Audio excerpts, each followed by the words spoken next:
Hello, hi, welcome back to the Tetracast. We are episode 258, recording on July 2nd, 2022.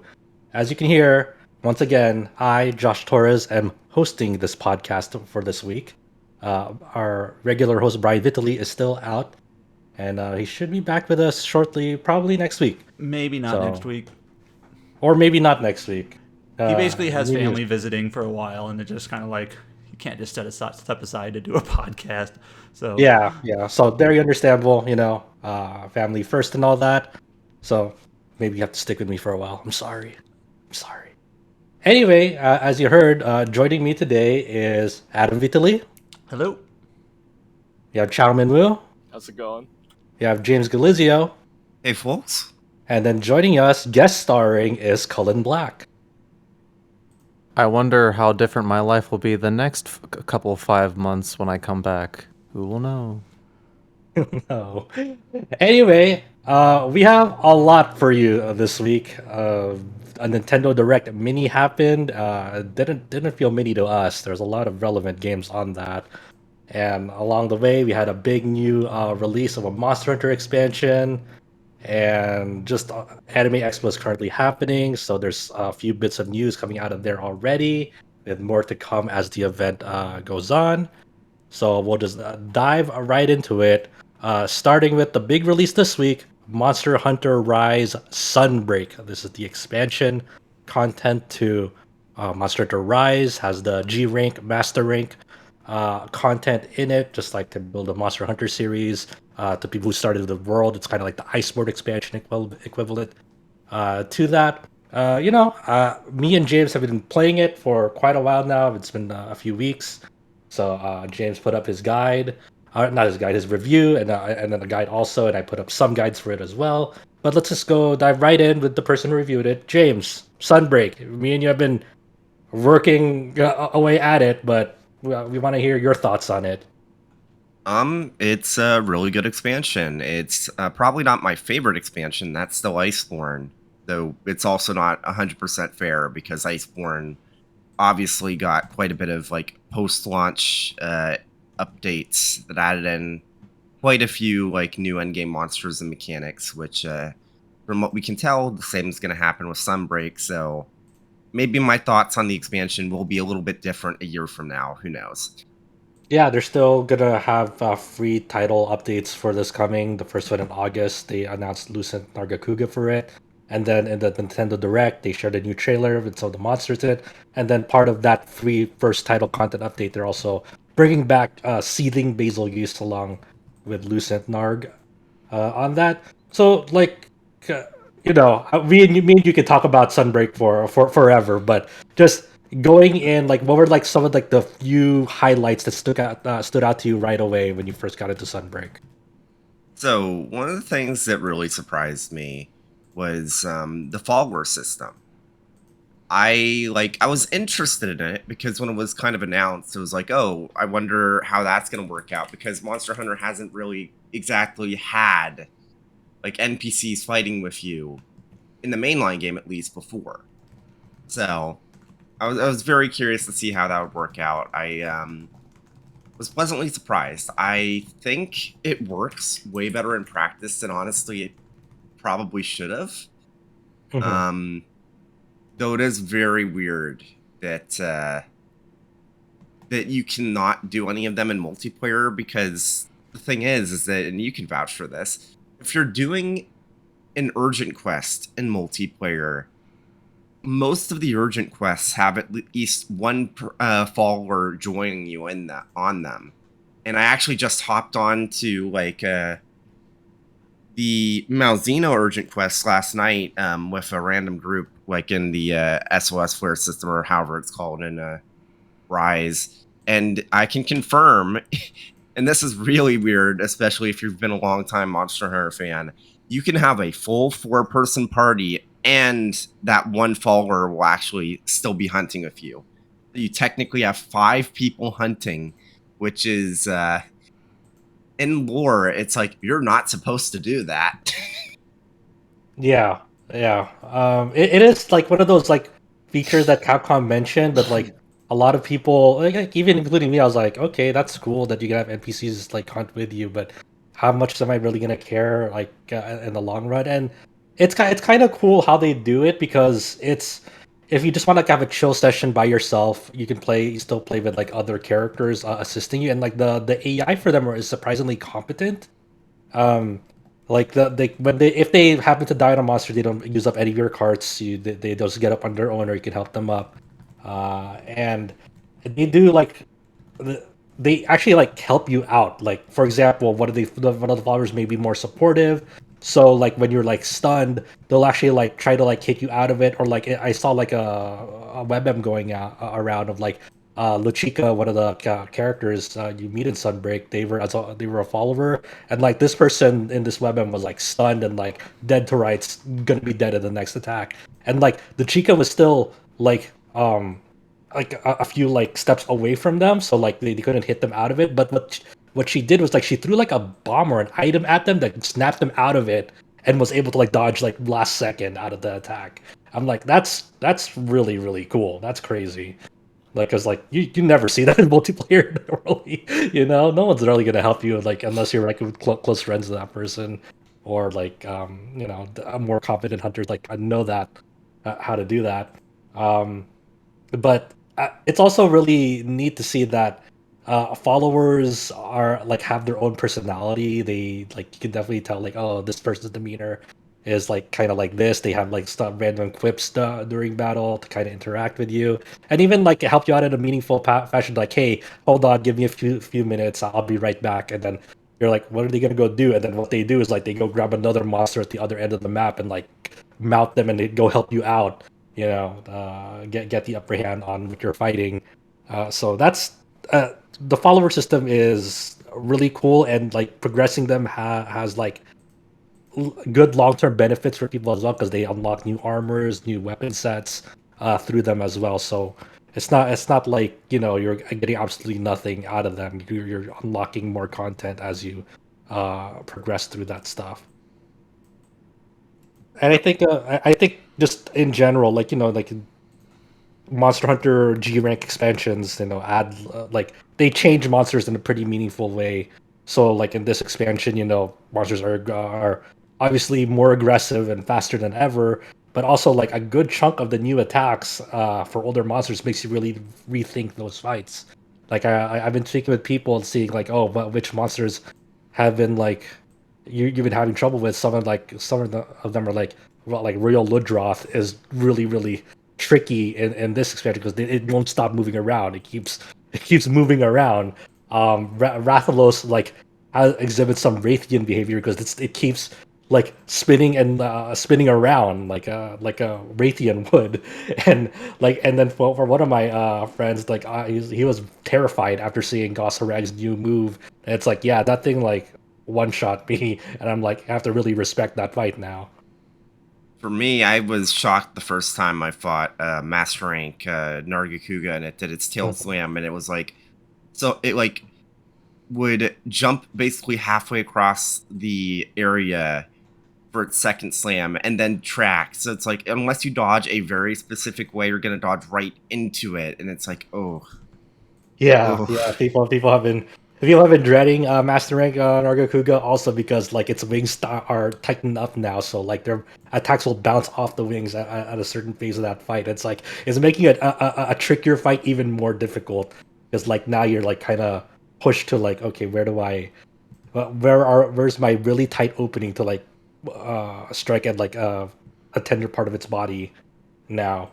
Um, I've seen some people also like really get thrown off at like, oh, they can't just like wirefall recovery immediately out of like every attack. Like some people like have carded to Tetranodon because Tetranodon now has that like does its big butt slam like two times. So like people think it's like, oh, it's the butt slam move. I got hit by it. Let me go wirefall recovery out of it. And then the Tetranodon's like, nah, I'm just gonna like butt slam you in the middle of that now as well if you did it immediately. So like it's kind of a weird thing because in some ways like the attack patterns in Sunbreak is taking into account like people's tendency to wirefall bug recovery out of like attacks. So it kind of takes like a more of like an Elden Ring approach to like the AI behavior patterns and like the way they hit, because like a lot of attacks are delayed now deliberately, trying to like see like if you're gonna try to wirefall recovery immediately. So that's really thrown off a lot of people. It's like is it gonna attack now? Now is it can I wirefall recovery out of this? It really makes you think of like, okay, what's my safe opening to like get out of this tricky situation? But it's a lot of fun. It's a lot of fun. I had a blast with it. I'm gonna continue playing it here and there with friends, and craft more weapon sets. Like I did Insect Leap for pretty much of it, all of my time pre-release, but now I'm gonna go back and learn Hammer, its new switch skills again. Um, oh yeah, before we move on, like one of the big things this expansion added was the switch skill swapping mechanic, James. What was your experience with that? So I haven't used it as much as you probably, well, you definitely can, but it's really interesting how it's not just simply, oh, you can swap to these different abilities when you want to use them and whatnot. But there's even like specific armor set skills that are designed around the system. Like Furious Rajang's armor has that one skill that's basically, hey, like attack until you max out this one gauge, then switch to your other switch skill set, and suddenly you have infinite stamina for a period of time. And it's like, huh, this is very much just a dual blade set or something. Hmm. Especially since it has like maximum might. So like when you switch, you get maximum might proccing because you have infinite stamina. Yeah, Man. I really it's I think it's one of those systems that's gonna take more time to really flesh out within the community, because right now like people are still in that phase of like learning the system, seeing what it can do, but they're kind of like we don't. It's kind of like in a way to like fully utilize that system, you really need like a lot of like playtime and experimentation with that to get the most out of it. Like at the offset, like it's just like I can swap to another move set with different switch skills and like play a different style for like a certain phase of the fight where like you kind of you benefit more from doing that, and that's like it varies per weapon. Like everyone's mileage will vary depending on the weapon and their play style out of it. So it adds a new element, but it's not forcing it on you. Like it's an entirely optional system that people can make use of or just continue playing the way that they want to. And I think that's kind of the best implementation of it, where it's not like there's nothing about the game that says, oh, you must use this system constantly to beat this fight. It's not ever in your way, but it's gonna be one of those systems. It's like I'm curious to see how it evolves in the coming months, and as people co- continually refine their play style and seeing like what works and what doesn't. Like some like even without that system, like the switch skills in themselves have like transformed the way that some weapons play. Like the insect leap, for example, like there's like a new like powder tech for that weapon because of the changes and balances that it received. Like now people are using like insect powder to really like go for like really big damage at certain points in the fight, and like you never really used insect powder that much ever on insect waves. So it's really opening up a lot of new play styles in that way. But other than that, returning monsters like there was a lot of new monsters and returning monsters that James and I encountered before Capcom, revealed them. So that was an element that like it was great to us because it wasn't officially revealed, and we're like, oh my god, this thing is back! This thing is back. I think my Um, favorite thing is so one of the like loading screens got leaked, but I saw it in game the first time while doing a hunt with I guess I'll just call him a friend in the site, Mikhail, who's mhm. another reviewer that's based out of India, which both Josh and I spent a lot of time hunting with them. Um, so I was doing a hunt with him, and the loading screen, I was like, wait a second, that monster, we haven't seen that yet. And I wasn't sure, like, it was so quick that I was like, I wasn't sure if I was just seeing things. So the next time I got a loading screen and I saw that, I immediately screenshot it, and it's like, oh no, yeah, there's definitely that monster. It's like, oh shit. Espinas is in this game. Oh shit, Gormagala's in this game. That sort of thing. It was very funny. And it's definitely a unique experience to play through a Monster Hunter before this type of stuff gets announced. Because like even at the very beginning, it's like, wait, the jungle map is in here because they didn't announce it until like Mhm. a week after we got code. It's like, oh man. Yeah, it was very, very exciting to like because this is the first time I've played a Monster Hunter before release, so experiencing that stuff for the first time without Capcom's marketing kind of revealing it was like it was pretty cool. It was pretty cool. I had a lot of fun with going through this. This is like my first rodeo with this kind of thing, so that was great. Um, but to respect people, like going through the game, we're not gonna really talk about like what the end game content is here. A lot of people haven't reached that yet. Well, maybe we'll go into it more like in a future podcast and talk about it. But I'm very interested to see how the community um reacts to that as more of them reach it. It's definitely a different kind of end game that most people are probably expecting. So I'm interested to see uh what their reaction to it. Um, as for now, like any just final initial impressions on Sunbreak. Now that it just barely came out a few days ago. Um, I'll just say that I still prefer the style of Monster Hunter that World and Iceborne brought to the table, but I appreciate how they doubled down on what made Rise unique with Sunbreak, and it definitely makes it easier to kind of get into versus base game Rise in a lot of ways. Like all the small changes that just add to the quality of life of type of game that Rise was trying to be, like being able to just run up walls without having to do that little hop if you're out of wire bugs, and more importantly being able to, if you just barely miss the top of a ledge with after a wire bug, well, an evade after a wire bug dash, you aren't just going to eat shit and fall all the way down. Now you can just immediately start running up the wall and not worrying about it. And then like it's just so many little things that add up, and it's like this is definitely, even if you aren't a big fan of Rise, it's impossible to look at what Sunbreak is doing and not be like, oh yeah, they totally understood the assignment, and they just made all the changes that they needed to embrace what Rise was trying to be. Yeah, and I think it's really cool that a lot of people are like finding like Capcom released that big balanced up list for the weapons, and then combined with the switch skills and switch skill swapping, like a lot of people are rediscovering like aspects of the weapon they play that like it for a lot of them it brings a new element to it, whether it's the balance changes and or the switch skills. So it's really cool to see that like people are just kind of like rediscovering and relearning in some cases like how to play their weapon again against like with new play styles and new ways to like interact with the monsters with them.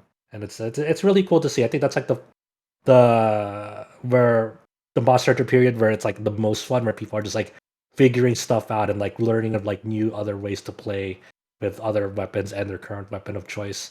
So it's just a really fun time. And I feel like the stuff community in general has been having a blast with it, and it's like we're not crazy. We had a lot of fun with this expansion, so we feel justified Yep. in that way. Yeah, thanks, James, for joining me, chatting about Monster Hunter Rise Sunbreak. I'm sure we'll have talk about it a little bit more as more title updates come, and seeing Yep. where the community discussion leads us as more people get further. Cullen, you have been playing Fire Emblem Three Hopes. This is the Dynasty Warriors Musou spin-off to Fire Emblem Three Houses. I spoke a little bit about my time with the demo, my brief time with the demo, a few weeks back for this game, and I found it pretty fun in the way that it, really stuck to the Fire Emblem Three Houses formula in particular. But obviously, that was still in the beginning of the game, and you've had a lot of time with the full game. So talk to us about it. So I actually feel kind of bad because I wasn't able to be here for that or the discussions in the last couple podcast That's episodes. fine. Yeah, that's fine. We Yeah. barely talked about AI nirvanA initiative last time because I was barely starting it. I got a little bit further, so not not fully up to fully completed like you and James, but it's okay. It's okay. It's never too late. Yeah. It's really weird because it's like I've been playing these games like my entire June. I played these two games primarily and had no time for anything else because like doing guide work for Three Hopes it was basically like another job Yeah. because I'm surprised that Three Hopes is as big as it is, and every time I'd mention this to someone, they'd be like, "Oh, Dynasty Warriors games are always so big," and it's like, yeah, but typically not like this, where most of the content is main story content, and it's not just a bunch of side stuff that you get to do at your own leisure. Where it's just like each route is around like 30 to 50 hours long, and then there are branch routes with like even more content to do. So they That really seems- emulated the base game up to like Yeah. even title length. It's huge. Oh. I've really only played Scarlet Blaze and Azure Gleam. Okay. Big shout out to Kite for coming in and helping me with guides on Golden Wildfire because I am beyond burnt out. So I just need to say immediately, this is a good game. I need to like specify this just because everything I have to say following will probably be complaints. Okay. But Yeah. it Go for is it is a good game. I like it. I think it's honestly I probably like it a bit better than Three Houses. Oh, okay. But that like the content reuse across the routes really like it weighs heavy on you when you're going from like if you're playing this game back to back. I don't recommend to anyone to just play it like not like just keep going. Okay, so what do you mean by content reuse? Are we talking about like same stages, same Yeah, objectives? it's a lot of the same stages, and because of the way the levels are designed, if you're replaying them on a different route, you are probably going to have a similar objective anyway. So, but like they frame it differently based on the story, like what's happening in the story, but it is a lot of the same maps. Maybe they're at a different point in the story, but it is usually that you by your second playthrough even, you're going to be kind of tired of all these areas. Okay, but like outside of the stages, how about like the events that transpires? It's still like similar, like like a similar like story There- context of why you're going to these stages again, or It's a bit stages? different. Okay. There might be like there's definitely going to be different characters doing different things, but from my experience, it's like if a mission is reused in another route of the game, there will be very similar story beats happening in that area. Okay. Just like you're on the different side this time. And it's all like fine. I think if the game's combat was not as good as it was, I think this would be a much bigger issue because I was streaming the game trying to get to chapter 12 of Azure Gleam because that's where the story branches off. And I was like I was bored out of my mind, and the only reason I was able to keep going is that like throughout all like 70 hours I've played so far, I can still have fun mashing buttons and killing guys. It's fun. Like the game's combat holds up. Congratulations, Colin. You're a Dynasty Warriors fan now. I think I've been the entire time. I just didn't realize it. I buy every like Dynasty Warriors spin-off they put out of all these like main games. I don't think this game holds up gameplay wise as much as like Persona 5 Scramble, but it's surprisingly good. When I was waiting for them to send the code for it, I decided to borrow my girlfriend's copy of the original Fire Emblem Warriors, and that gameplay holds up rather well. Like also, it's just nowhere near as good as this game, and that game's story is kind of ass. Yeah, and a lot of that like game crossover story type. Yeah. Oh, you Yeah. came from another land. And a lot of people wanted that from this game. Like they wanted another Fire Emblem Warriors to be another big crossover game, and they wanted that from the Persona 5 spin-off as well. And I gotta say, like I don't want that. I'd rather them make a good game first and foremost. like then have a big fan service blowout game. Because I agree. I agree. what they're trying to do now, and like a lot of people I've seen are really bummed that they don't get the fun fan service costumes and all like the crossover stuff. But what the current Dynasty, like Omega Force, I guess, mission goal is to, if you're gonna have like a spin-off game with another property, make it a standalone good experience. Make it a good video game that holds up on its own. And then if you want to have all that little extra stuff, maybe, but like that's not the focus. Strikers is a good game first and foremost. It is not something that you need to have like played all these games and then you do a little clap every time Yu Narukami talks about being a bro with the main character of Persona 5. Like that's not, those little cheap fan service moments are not the goal. Their goal is to just take a property and then expand on it. Like focus on Persona 5 or Three Houses. And I want them to keep doing that. This is kind of the reason why like the Persona Q games never clicked with me entirely. Like I like the gameplay of them for the most part, but like the story aspect, the characters, how they interacted, like I just didn't care. Yeah, they're just like walking jokes. Like every time you see Chi, it's like meat. It's like, all right, yeah, I get it, Chi. But you know, Chi is more than just saying meat, but you know how they characterize the characters in certainly, the yeah. And I'm not above that. Let me make that clear. I love Q2. I think that game's great, and all those dumb fan service moments work for me in that game. But it's riding that line maybe a bit too wobbly. Where it's like, yeah, like you give me the option between like, oh hey, what do you think's better, the story of like Scramble or Q2? And I'm like, obviously Scramble. Like it's because it's a focused story that's not trying to appease so many people. This is like Three Hopes is a game for Three Houses fans. It is not a game for Fire Emblem fans, even if it is more of a Fire Emblem game, funny enough, than Fire Emblem Warriors is. I do enjoy the little flourishes that they did in my brief time at the demo in Three Hopes. Like you have that overhead map with the pixel sprites and like kind of ordering people around. Like that's really cool. It's like, okay, that's a nice nod, you know, to older FE style, you know, cosmetic and all that. But it's I think a lot of people's worries, and like to me, even in my brief time at the demo, like I was like, okay, this runs at least better than Age of Calamity, but I don't know how like the full game is and when like, things really are like really does. firing off. Yeah, no, it is.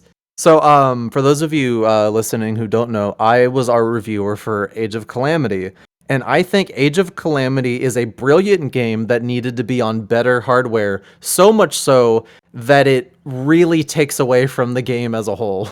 Like, I love Age of Calamity. That was really contentious for story reasons that I completely don't agree with.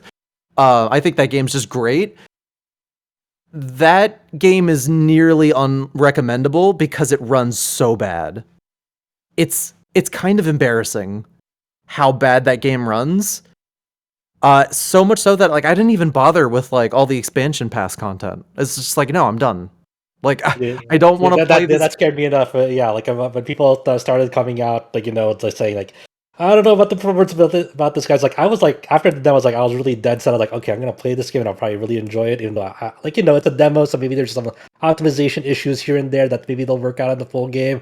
And then full game comes up, it's like, ooh boy, it's like, okay, Yeah, well, it is. Which is why I was worried about this one as well. But I think they did a good job. Like, so I watched the Digital Foundry thing they put out for this game, and it is supposedly an unlocked frame rate, and you can tell because if you're running around your base and you go to like this really like desolate parts of the map where no one's there, the frame rate jumps to 60. And that's the first thing I did. Like the first camp that you go to, I went to like some corner. I was like, wait, the frame rate's higher here, and I was just there, like staring, having the camera stare at the rocks only on the ground while moving around. Like, oh my god, it's at 60. But I will say it's commendable that like even though it is an unlocked frame rate, it stays almost a locked 30 most of the time. Okay. Which is really going to be nice when the Switch sequel comes out and we can play all these games at a good frame rate.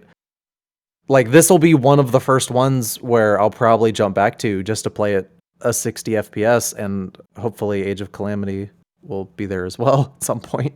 Was Age of Calamity unlocked frame rate as well? I have no idea. I don't know what they did with that. I think they just shoved all the Breath of the Wild assets. yeah, all of the Breath of the Wild assets, just slammed them in a Dynasty Warriors engine and then said, "Oh, what's up with this? I don't know."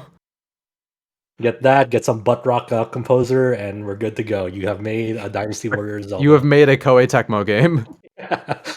Before I talk about, because I'm good to move on after this shortly, but Sure. I just have two things lingering. One of the things I noticed is that, and I don't know who composed the original 3 houses, but I feel like they might have gotten some guest composers. I'm pretty sure the Ryza composer worked on tracks in this game. Okay. And you can kind of notice it if you listen to the supports. That's where like that style kind of is most prevalent. And also, I'm curious if we're going to get DLC for this game. I'm surprised they haven't said anything about it, but they didn't say anything about Age of Calamity until after launch. Yeah. I don't. One of my biggest issues, I guess, is that, and I've only done one of the endings. I've played enough of Azure Gleam to write the guides on the branching and recruitment, but I haven't reached the ending. But I've heard from a friend that it's kind of is that the endings are very rushed. And I'll need to talk to Kite when Kite finishes Golden Wildfire, where it is very strange how the endings just kind of happen and they feel a bit half-baked. So I'm wondering if like we get DLC, if there's going to be a 4th story route, or like like what you'd really do from this.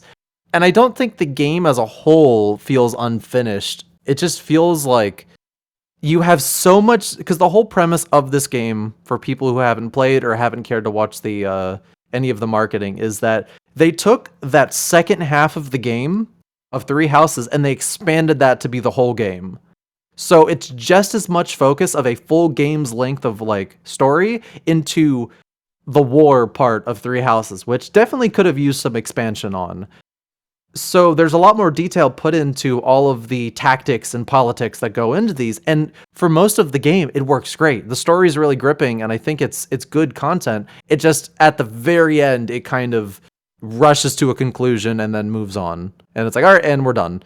And that's kind of a bummer. So I really hope that there is more, like, I would buy DLC for this. I'm enjoying it enough that I would definitely, I'd go in for more if they decided to give more. But yeah, it's a bit weird. I think it's one of the things that really stuck out to me, and I didn't expect it, was like, I didn't expect to like Shez already, like the main original character in this game. Yeah. Like I thought, like, because I didn't really follow the marketing as much for this game, so I thought, I was like, oh, it's another game original silent protagonist. Yeah, I was about just to say, remember when Fire Emblem games had like written protagonists who could talk? It's been a while. Yeah, and I was like, oh no, Shez is they're their own character, whether you pick the male Shez or female Shez, and they have a pretty cool like characterization to them that like they're just immediately charming from the get go. Shez is the best part of, like, one of the best parts of the game. I think I wrote in my preview that it's like Shez is one of the only Fire Emblem protagonists that I'd want to have a beer with after work. I really want to get around to this game for sure before the year ends. Obviously, the rest of the year is kind of busy here and there with other stuff, but hopefully, I do want to get around to Three Hopes. To you and everyone else who has played this game, like a lot of my friends have been playing it. They've been really enjoying it. It's like, okay, I don't have to feel bad like getting into this game and like having it run at like 8 to 9 FPS. You know, like Age of Calamity. Yeah. Like it holds up, and you know. My time in the demo was like, okay, this game seems really cool. I really wonder like what's next for Omega Force. Like they've been really striking home runs lately with this and Persona 5 Strikers. I'd take a Strikers sequel. I'd take that in a heartbeat. Yeah, Strikers. I'm actually I'm really surprised that game got no DLC. It's kind of a weird Yeah. thing for an Atlas and Koei Tecmo joint. You were not to wrong. not have- I was thinking about it's like, yeah, you're right. It didn't really get any DLC. That's so weird. The most it got was a music pack, which, you know what? That's a pretty fair thing. Sure. Like, But yeah, it's- if I wanted that, yeah, why not? But yeah, well, okay, like outside like Persona and Fire Emblem, like what would you like to see Omega Force like do next? Like what property? Xenoblade, Xenoblade? 100%. I think that like Strikers, like if this was a couple years ago, in a world where we did, before Strikers and Three Hopes, I'd say no, get away from that. What are you doing? I don't want that. It'd just be dumb, collaborative, dumb, big fan service. But now I'm like, okay, if they do it like this, I think that could make for a really cool Xenoblade game. Because this is like, this current era of Omega Force, they're not making crossovers, they're making new installments. Like, Three Hopes is a Fire Emblem game. Fire Emblem Warriors is a big dumb Muso game. Yeah. Respectively. I know your time with this is limited, Cullen, but did you want to chat just a little bit about AI nirvanA initiative since we did miss you last time about it? I think the game is good.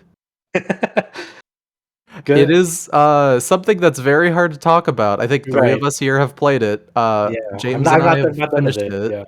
Yeah. You and James have finished it. I got I was only at the beginning of the game last week, but all I'll say is I'm on I think on Ryuki's route right now, and I got to a secret elevator and I went down it. That's all I can really say about the context of it. But I am enjoying that this game has like more musical aspects to it than the first AI. That a good number of characters already have like just busted out into song, and it's like Yeah. oh yeah. They so fun fact, the I don't know the exact title, it's not in front of me, but the English adaptation for the music, like the vocal music in this game, was handled by Robbie Daymond. Oh really? Yeah, who, if any of you guys don't know, is a voice actor who was also really big into I think he does Robbie Daymond's one of those like does everything kind of guys. He is the voice actor for Prompto, Akechi, Hubert Fire Emblem. He's a very talented guy. So when I was going through the credits and I saw him like in there, I was like, oh, that's why the songs are like better this time. And I like Invincible Rainbow Arrow, but I think the new song they have in this game, the main new song, is it's a lot better. I'm sorry, Colin. I think the new song's fine, but I don't think it gets anywhere close to passing Invincible Rainbow Arrow. At least as James, a you-know-what team. James, I know you're a contrarian and wrong about a lot. No, so I'm not being a contrarian here. Like, James, I'm not the only okay. one that's... James, we're getting our Fire Emblem route split right now here. There are dozens James, of us. James, I know everyone. I know you just made up a bunch of people who supposedly think Invincible Rainbow Arrow is better. James, you don't need to prove yourself. It's okay. You'll get your Xbox copy one day in the mail. Don't worry. Oh my god. And then you'll see the truth. Man, I'm being fucking gaslit here. James, I don't think that's happening at all. Are you okay? Anyways. Anyway, I liked nirvanA Initiative a lot. It's probably...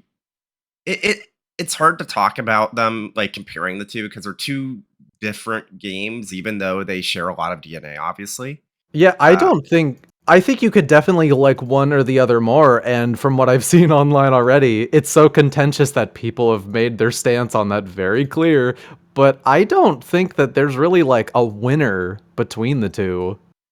I think that's really cool. I think that it like being divisive over like if it's like their favorite or not, or if it's quote unquote better or not. Like it's not like anyone saying this is like a terrible or bad or awful game. It's just like it's different in like in unexpected ways, and so like I think that makes for a more interesting game, and like that seeing the reception, that's the reception to this game. Oh yeah, like I've seen a lot of people say it's like much worse, but I think we've come a long way from the Zero Escape era, where a sequel will, like something like this. The best thing about nirvanA Initiative is that if they made more, they could. If they don't, I could rest easy knowing that there's not a big dumb cliffhanger that could be like it's one of those things where it's like they made a satisfying game.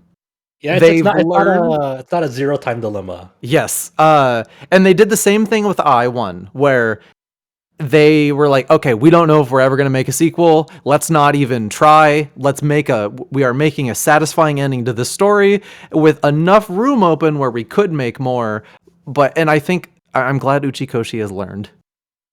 Cliffhanger endings for your game aren't always the best when you make niche games. Yeah. Not good. But I played this and I was like, okay, I can already tell this is going to be a contentious game. You are going to have people say it's either it's just not as good in every regard compared to the original, and then some people will like it way more because the game tries to appeal to newcomers and people who did not like the first one. Like, or has like, oh, I liked this, but the gameplay sucked or something like that. Where I think they are the sequel is trying to do something so different from the first that it's not a fair argument to say that it's like, oh, that one is worse and that one's better. It's just they're a different like flavor of game. And I'm glad. Go for it. Like I think it's a better idea to make a sequel that tries to do something a lot different, even if, like James said, it has that DNA. Mm-hmm. It is a much better idea to have two games have different goals in the same series, because then in the future you could be like, okay, cool. So I will look back on the duology, unless there's a third one, which I doubt it. I don't know if you guys saw, but this game sold like less than 5,000 copies in Japan. Oh, really? To be fair though, if you look at like the Steam like user review numbers so far, and you look at like this game definitely is going to sell the vast majority of its copies in the West. So I don't necessarily think that they know that. Yeah, like everything with Uchikoshi's name on it is just they sell in the West, and I'm sure that it still baffles them how it does that, but they just roll with it. No, like the games, make no mistake, they are Japanese games. They are made for the West. Yep. Like they are 100% made knowing that these games will sell in the West. If nirvanA Initiative does enough to justify a sequel, I have a feeling it'll be a slow burn over time kind of success, like the original apparently was. Yeah, because I remember years ago we were talking about how I had done the first one, and back then it was like, man, this game did absolutely terribly on PlayStation in the West, and like the Switch version did a bit better. And like over time, like you look at the sales for Somnium Files on like Steam, and granted, most of those are going to be when it was like on fire sale, it's like literally $8 right now. Yeah. But like number of Steam reviews, it's like 4,700. Generally, as a rule of thumb, you can like say 50 sales per one review. So it's like it sold over 100,000 copies easily on PC. So over time, it did well. But yeah, it's definitely the kind of game that I am certain did all of the majority of the sales numbers were when the game was on fire sale. Like I'm because when it first came out, there was a lot less like hubbub around it. Most of the people I heard, like when I asked a lot of people, because when it came out, I worked retail, and I had a lot of regulars who would like come in and talk about like games like that with me, and I'd be like, hey, is there a reason why like you didn't get this on launch? And it was like, it's $60, so it's not worth that. And I mean, I definitely don't agree, but I get it. And one of the things that nirvanA Initiative, I guess, is a good like something they've learned is that there's a lot less optional content in this one, and it is a longer game. So it is definitely a more bang for your buck kind of release. Like there's a lot of, but at the same time, there's like a lot of replayability. There's a lot Yeah. of like side modes you can do. Like there's And a not whole just like that, because like without going into spoilers, well, is it a spoiler to say that Nuchikoshi game has a twist with how the game has actually been presented? Because No, pretty much no, every no, yeah. I don't think it's that's a spoiler. But yeah, obviously just don't don't say go to what it is. don't go to the Yeah, I'm details. not But gonna say what yes, it is, but basically, it's like there's definitely a lot that I want to reread now that I've like finished the game, and it's like, I wonder if I can see how those threads connect now that I have the full context, that sort of thing. I respect nirvanA Initiative 1 because I'm raising a Tamagotchi in it as I Yeah. play it, and 2, it's like bringing back that era of like really weird acid trip, like almost elementary science Vaporwave. class, yeah, like videos that they showed you. So, and I'm just like, yeah, you know what? I agree. We need that back. I really like those weird videos that they go into in that game. It's like it's kind of like I don't know. I don't even know how to explain it. It's fun. It's fun. I want to get deeper into it and play more. It's been kind of difficult because I'm on another assignment also for the site, but I'll gradually continue going through it as I get to the other stuff. And yeah, it's been great. Any other like final thoughts you want to share right now, Cullen, about nirvanA Initiative? Well, I definitely think it is. It's such a weird game because I've been seeing the full spectrum of opinions on it since because I finished it. I'd say like the night before review embargo, and I was just sitting there at like 3 a.m. I'm like, this will either be someone's favorite game of all time, or they'll probably be jaded and be like, "Oh, the original's better." And it's like, it. Uh, but what is interesting, I guess, to say is that there's a lot more discussion around it, which is really nice. There's like my girlfriend pointed out to me that like when the first game came out, it was like dead silent. Only like the hyper Uchikoshi fans who weren't already burnt from Zero Time Dilemma, who bothered playing it were like talking about it. But now you'll see like there's so much fan art and there's so much like buzz around this game, like relatively Yeah, speaking for what it I think the is. context how this game released is like now like way more different than the first AI, because I was definitely in that crowd where like I don't know if I want to give Ichikushi a chance again after Zero Time Dilemma, because I co-reviewed that with an alumni worker at an RPG site, and like we kept on talking about it pre-release, like we kept like we like stared at each other like this is not a good game, isn't it? It's not really like I mean like the puzzles are like interesting, but like as a follow up to 999 Virtue's Last Reward, we're like I don't know. Some really Oh, weird things about what Zero happened Time if they make a Dilemma. third one? What's that? I said it's like, well, nobody seems to hate their series until they make the third one. So what Well, I mean, happens like, if but they make the third AI? yeah, Zero Time Dilemma was like it was a very hotly anticipated. Like even like in the it's like marketing cycle, it's like oh they're bringing back like the cast of the first two like Zero Escape games like together, like they're really tying it up together. And then what we got in Zero Time Dilemma was like a catastrophe. Yeah, Uh, I will say that the further away that I get from Zero Time Dilemma, and especially now having played I1 and 2, I feel like I can look back on Zero Time Dilemma and really appreciate what it is. Yeah, Funniest like game ever made. yeah, like that one fucking ending with Carlos, where it's like, Carlos, why didn't you just try and stop the death game? And that one face where he's just like, oh fuck. Well, yeah, it's like Carlos is just like, I just wanted to hang out with you guys. It's like, and you didn't think about doing anything about this? And he's just like, oh. It's Yeah, like, it's- and like the further I get away from it, it's like that was totally intentional. It wasn't Uchikoshi fucking up with the story. He was just like, oh no, I want this to be absolutely fucking hilarious because this is entirely what Carlos would have done. But I will say, I think that if they make a third eye, there is enough with eye 1 and 2 in line where it's like, there aren't any of the warning signs that VLR had. And let me say, I think VLR is my favorite of the three. But you can definitely see how they set themselves up for failure. yeah. But with Yeah. eye, it's like, yeah, they make a third eye, I'm all in. Like, it is I am convinced that they would be able to do something really cool here. Yeah, I will. Because Sorry. go ahead. I will say that I find it really, really funny how, because of how one side character, like one random side character, became really important in nirvanA Initiative.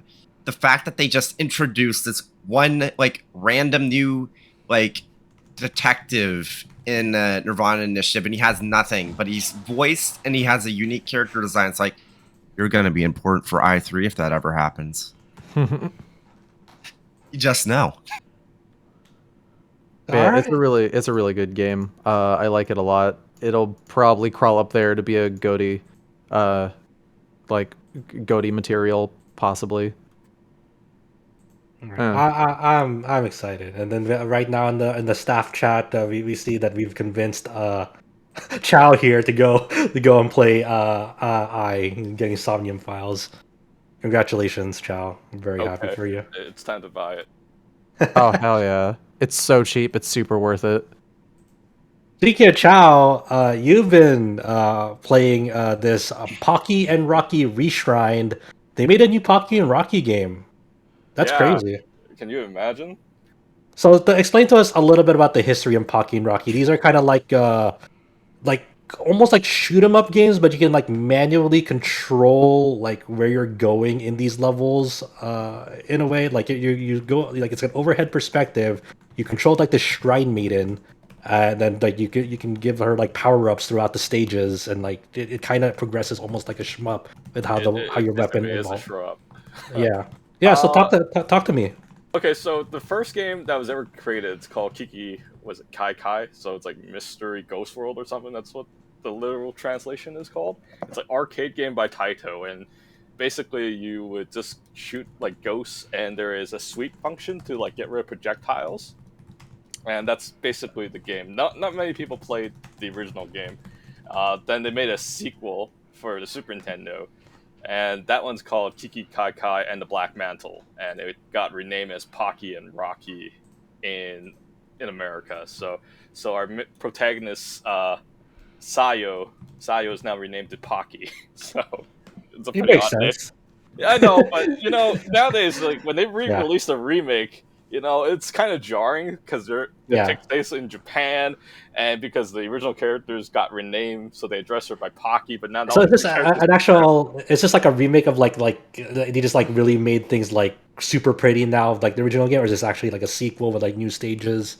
It's actually a sequel. It's basically a Final Fantasy VII remake. Basically, what happened in this game is that once you get past a certain few levels, then the story completely goes off direction, and now it has completely new levels and new everything. And you're like, "Yep, it's just."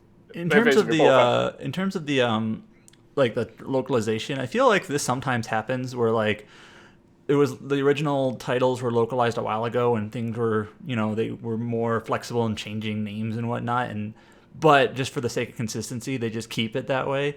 You see that sometimes, kind of like with like I guess I don't know if Ace Attorney also counts for that, or they just Phoenix Wright is not his name, but then there's also a pun there, whatever. Naruhodo. So, but they completely change it from there. It starts to diverge around stage 3, because like in the original game, you go through your shrine. They always like do the shrine. I suck at these games, by the way, just straight up. Oh no, this game is extremely hard, to be honest. I was like playing this Reshrine. I'm like, damn it, do I suck or something? I'm struggling on stage 1.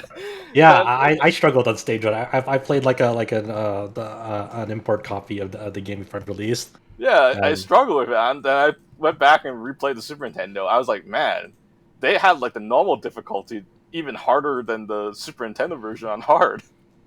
It was just kind of crazy. Yeah, I played it for a bit. I never got past stage 1. I feel terrible. I want to play it again. It's really fun, but it's just like, oh my gosh, because you really have to like know where like enemy placement is gonna be at a certain point of the stage. That's really key. I gotten pretty good at it. I think at least I could get up to stage 4 without dying. So dang, what a god! But it is a very difficult game. what happens is like around stage 3 in the original game, you go to a cemetery, then you just kind of fight your way to an airship, then all the way to the main castle where the bad guy lives, right? Now in the third game, you get killed around stage 3, and then you go from hell to back time travel to What? airship, and it's like, yeah, it goes all different directions. Like, it's a whole different game. I say this is basically a third Pocky and Rocky in disguise, and they say it's a remake. I don't know, but it's technically a sequel. Is that everyone's gonna do now? We're gonna make our own FF7 remake. We'll show these assholes.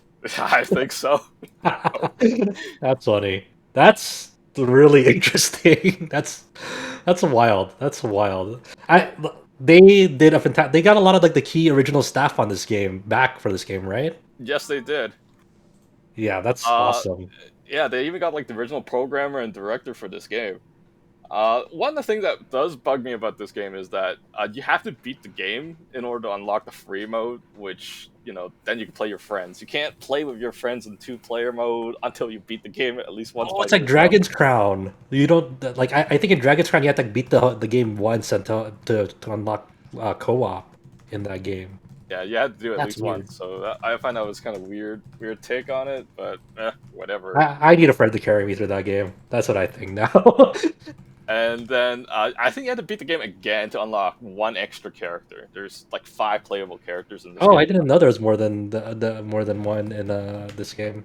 So because how the story goes is in story mode you constantly switch between different characters, and they have different shot patterns. So you start with Sayo or Pocky first, then it switches to Rocky, and then after you get even further, then you get to play as the goddess Wait, I think I missed the second one that you mentioned. It was Sayo, Pocky, and then who?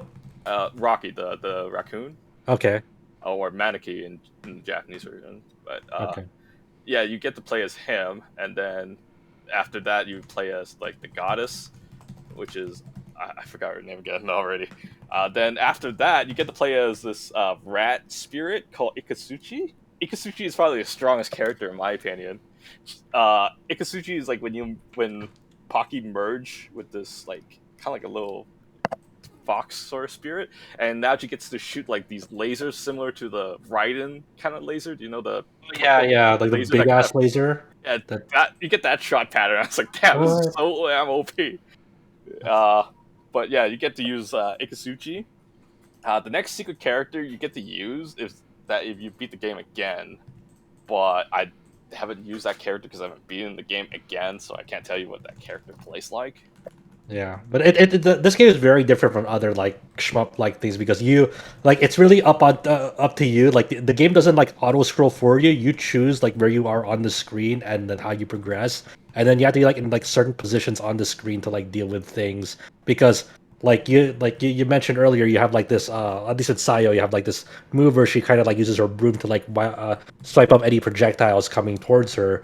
So like you not only do you have to have like positional and situational awareness, but also when to switch to that like projectile sweep move to wipe out any like incoming projectiles towards you, on top of managing any all the other enemies on screen with whatever shot pattern you have. It's an incredibly tricky game. Yeah, it's very hard, but I think the gimmick of these games is that you try to save your bomb. Because in the game, is like in most shop games, you get punished for using your bombs, right?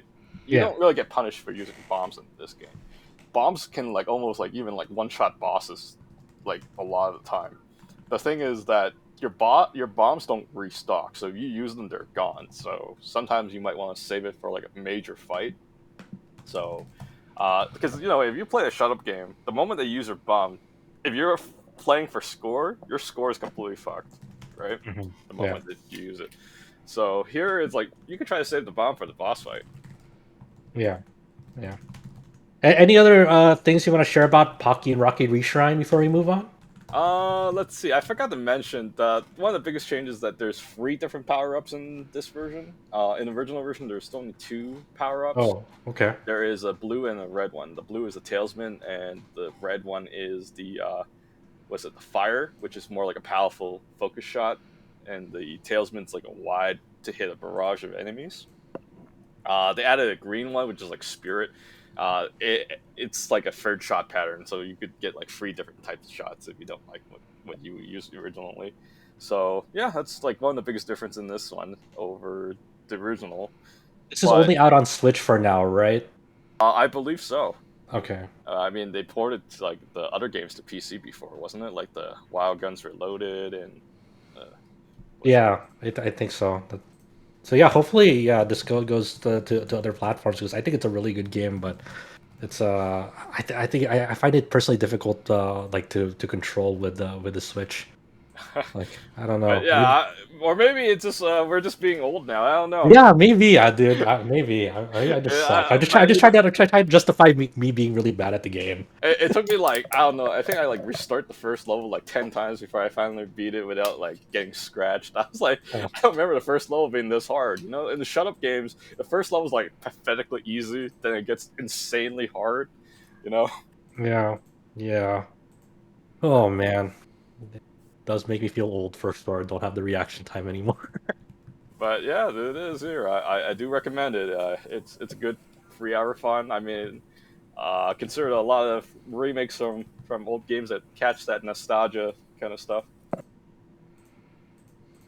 All right, cool. So that wraps up what we've been playing for now. And then, like I mentioned earlier, up on the site, you have James's Sunbreak review and some guides that he wrote, some guides that I wrote, some guides that we wrote on together, and maybe more might come up depending on how it goes. Uh, Cullen has also written, along with Kite, has written some guides for Fire Emblem Three Hopes and a post game guide for AI, the Somnium Files nirvanA initiative. So yeah, I will add on to that the eye thing. That is a very in-depth guide. Even if you think you've seen all the post-game content, it's worth giving it a read anyway because I include some stuff hidden away that reflects on secrets of the ARG and how to get to it. So it's very, very in-depth.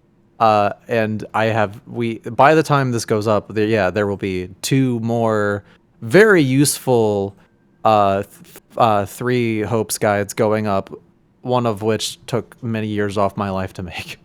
thank you so much. Guide writing is it's incredibly challenging. Like I've all of us on here have done it. And obviously, me and Adam are in the middle of guide writing something else. Yeah. Uh, so that's gonna be a mountain. Chow, you are a seasoned veteran of Oh my complete god. guide walkthroughs.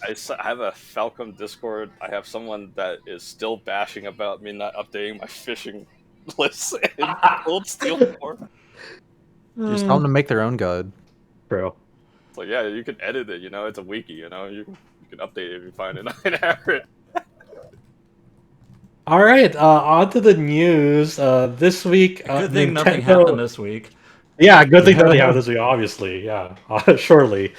No, Nintendo brought the heat this week. It's like not E3 has tasked us, so therefore Nintendo's like, we're bringing our own E3 to the table.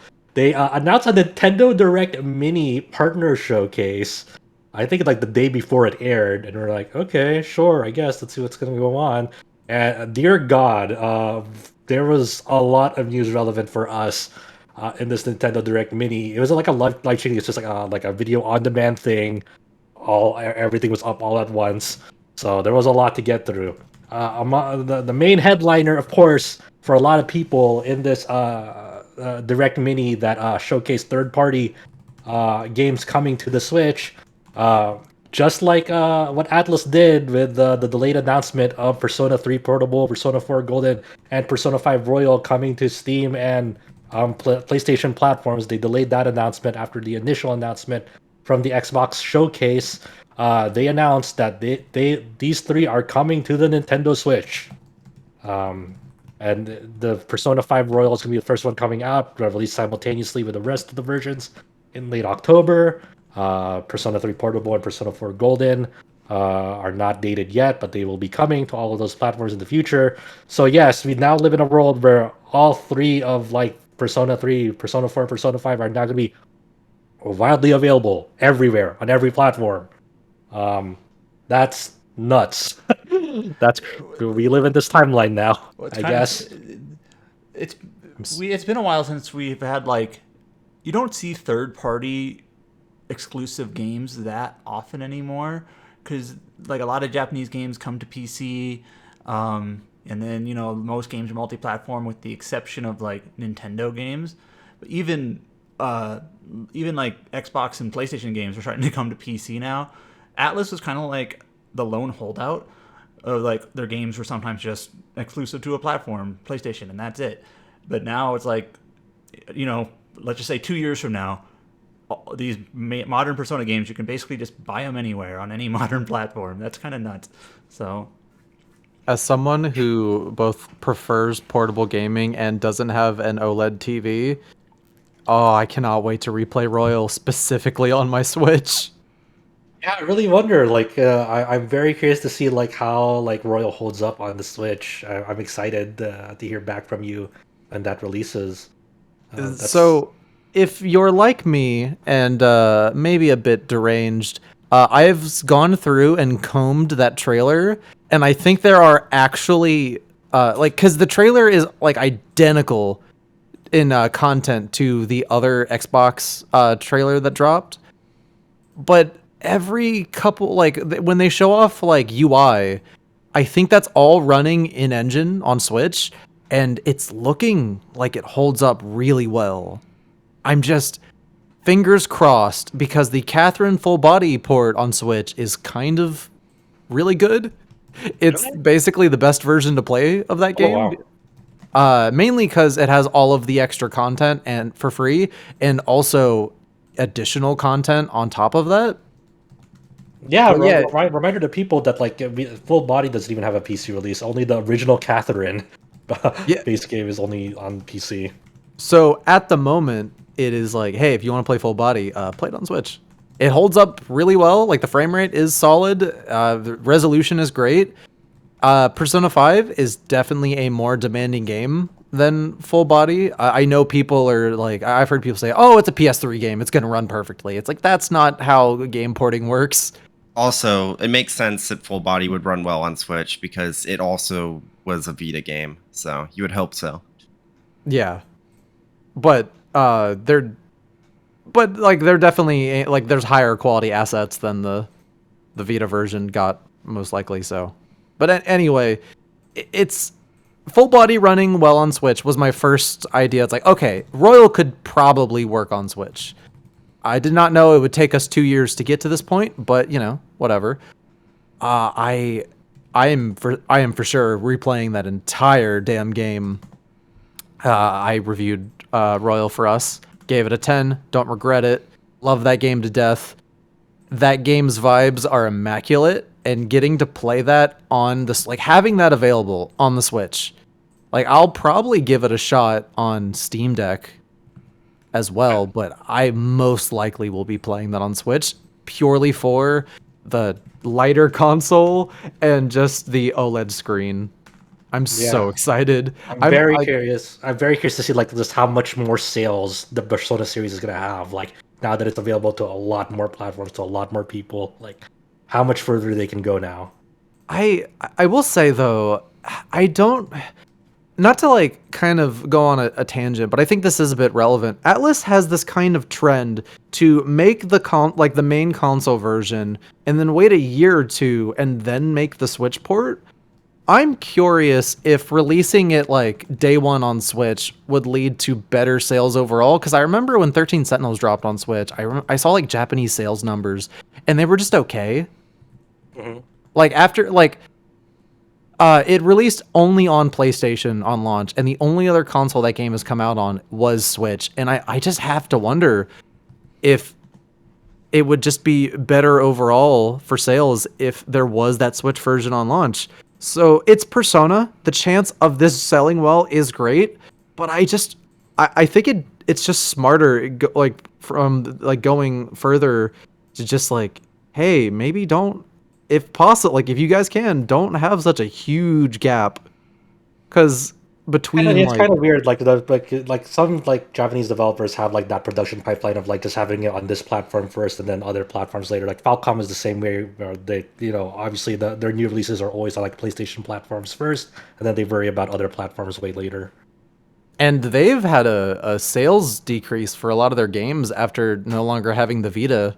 So it kind of shows. It's like, hey guys, like you should probably I need to make this clear. I'm not like the Switch port beggar guy. I have the console. If I want to play the game, I'll play it somewhere else. Like, but Soul Hackers 2 is one of these things where I don't need that game to come out on Switch, but I can only wonder if that game is going to end up selling better if it did get a Switch port. Like, me, that game looks great. I don't care how well it sells. I'm going to play that on my Steam Deck if I want to play that portably. But there's a lot of people who are like, hey, why isn't this game coming to Switch? And I wonder if like a 3-year delayed Switch port for Soul Hackers 2, if that would be enough to like enough of a boost on sales, or if people are just not going to be interested by then. Just an idea. This is kind of semi-related, but like Bandai Namco has released several Switch ports like way later. I think, let's see, Ni no Kuni 2, Dragon Ball Z Dot Hack, and now they just announced this the Sword Art Online game. And like, I guess these must be successful enough, not barn burners, but like to like take a game that's 2 or 3 years old and say, hey, let's just put it on Switch, and it's worth it, I suppose. So else they wouldn't do it. Oh yeah, like I'm sure like these make their money back. But if I remember correctly, when Strikers came out, that's one where Atlas was like, okay, Switch and PS4 on launch. I think the Switch version vastly outsold the PS4 version in Japan. I don't have numbers. I'm sorry. Citation. Perhaps I made it up. Who knows? But like I remember that like the Switch version sold better, like noticeably better.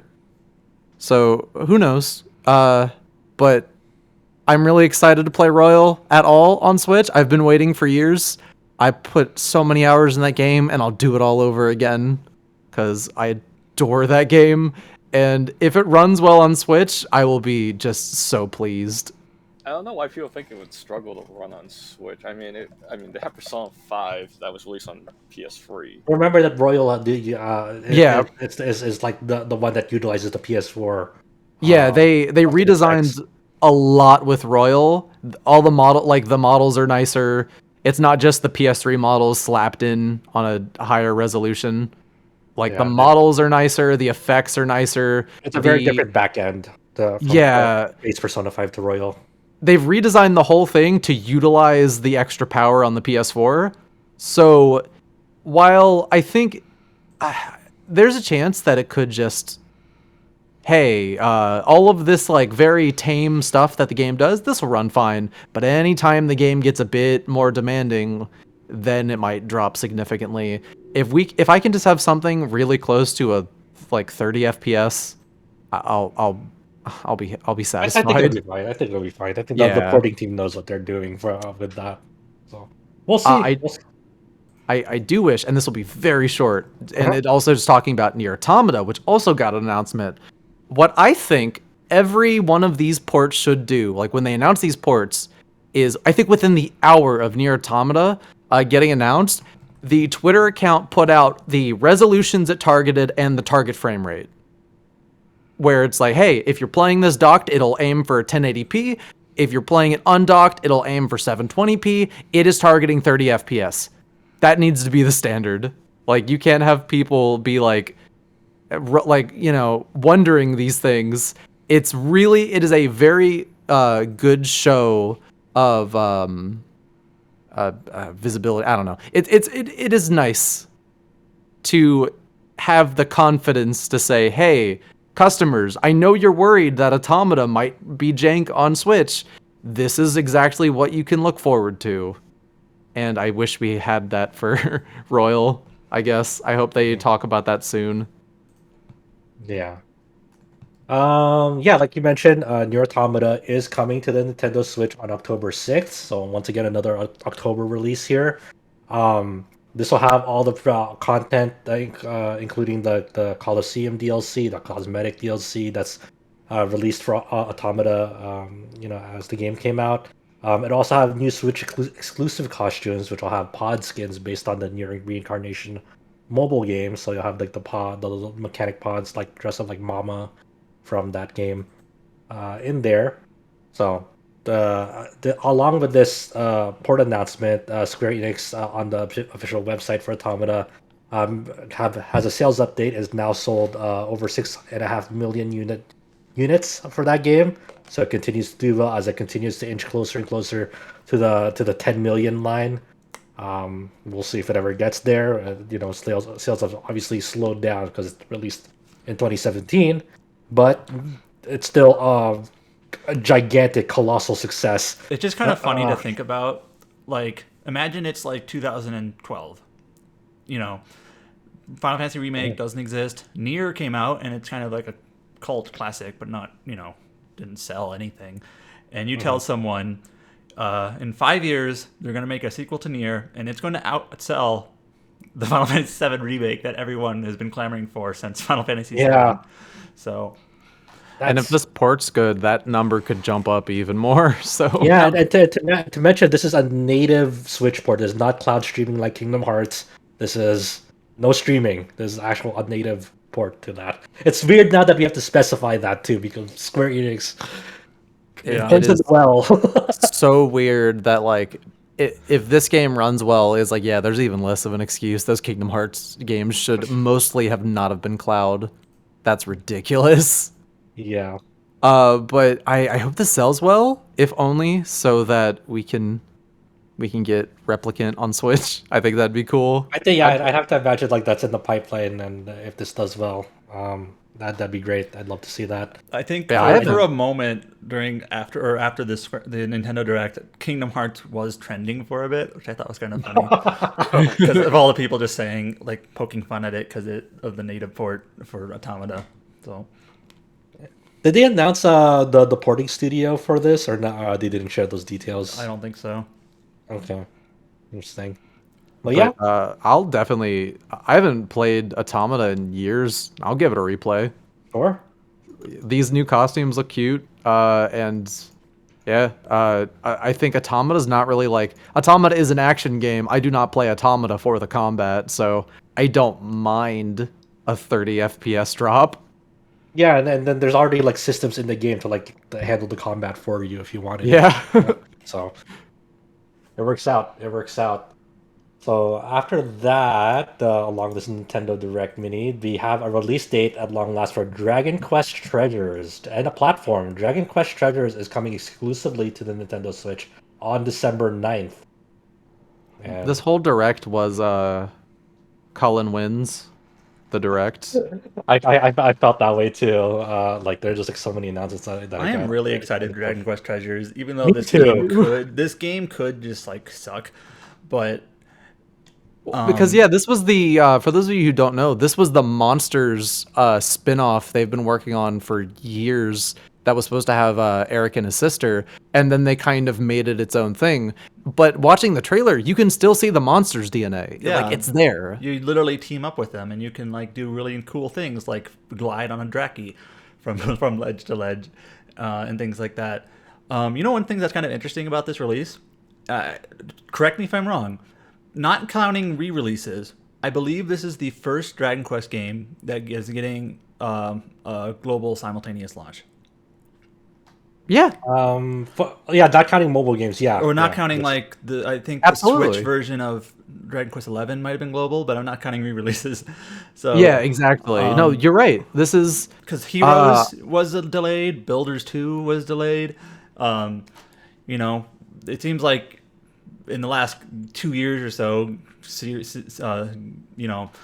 games like Yakuza or Shin Megami Tensei or whatever, like, and now Dragon Quest, like these big RPG series getting a global simultaneous release. Here's Dragon Quest's like first entry, technically.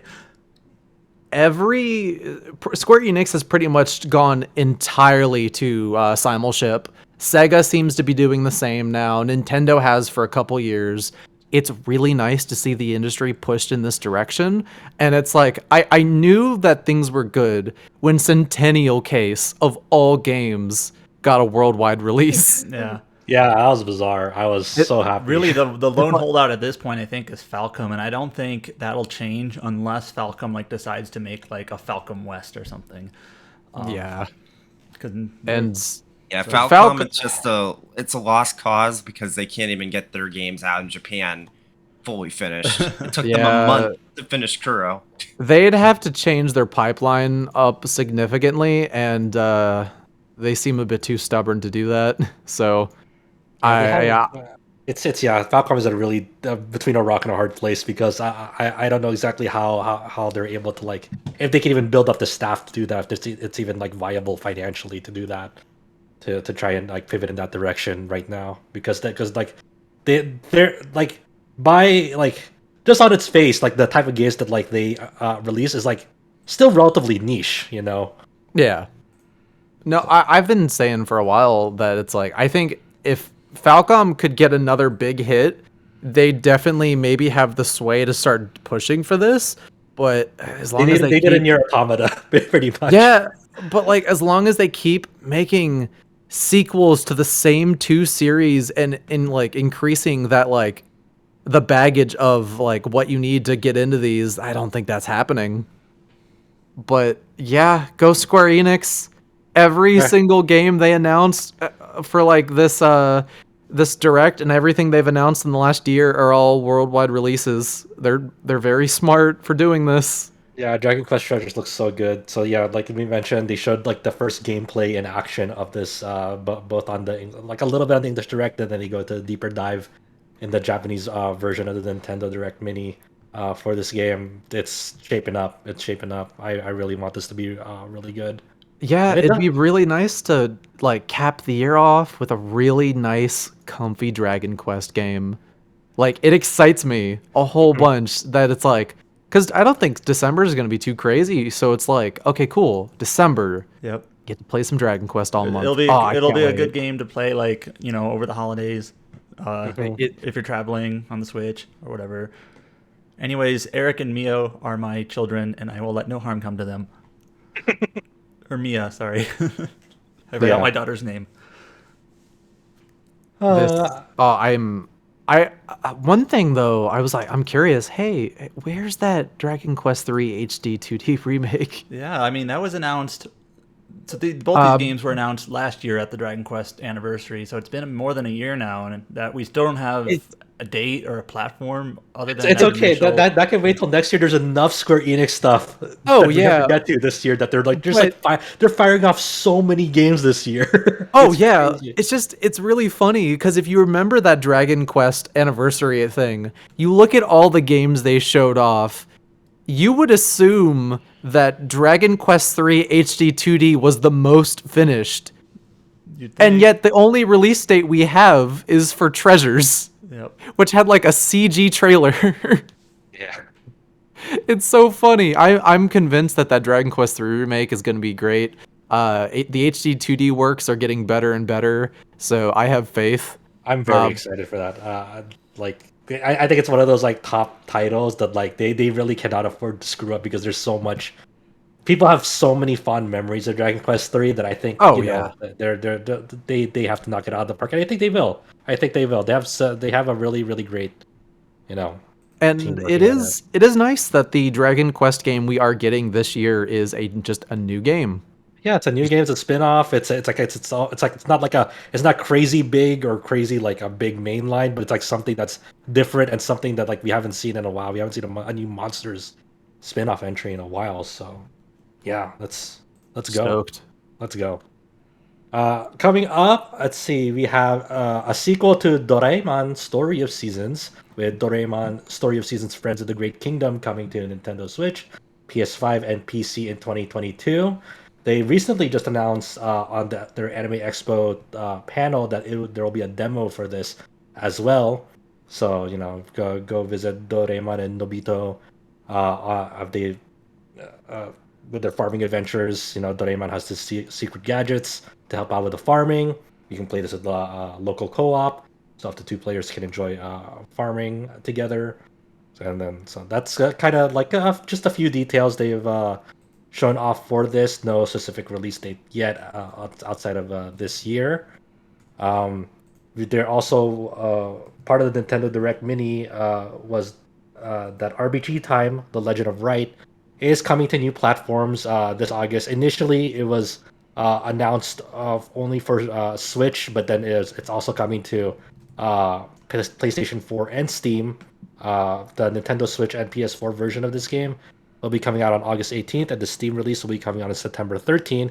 This initially came out back in March, on March 10th, for Xbox and Window platforms like Windows Store only. So yeah, nothing else outside of them.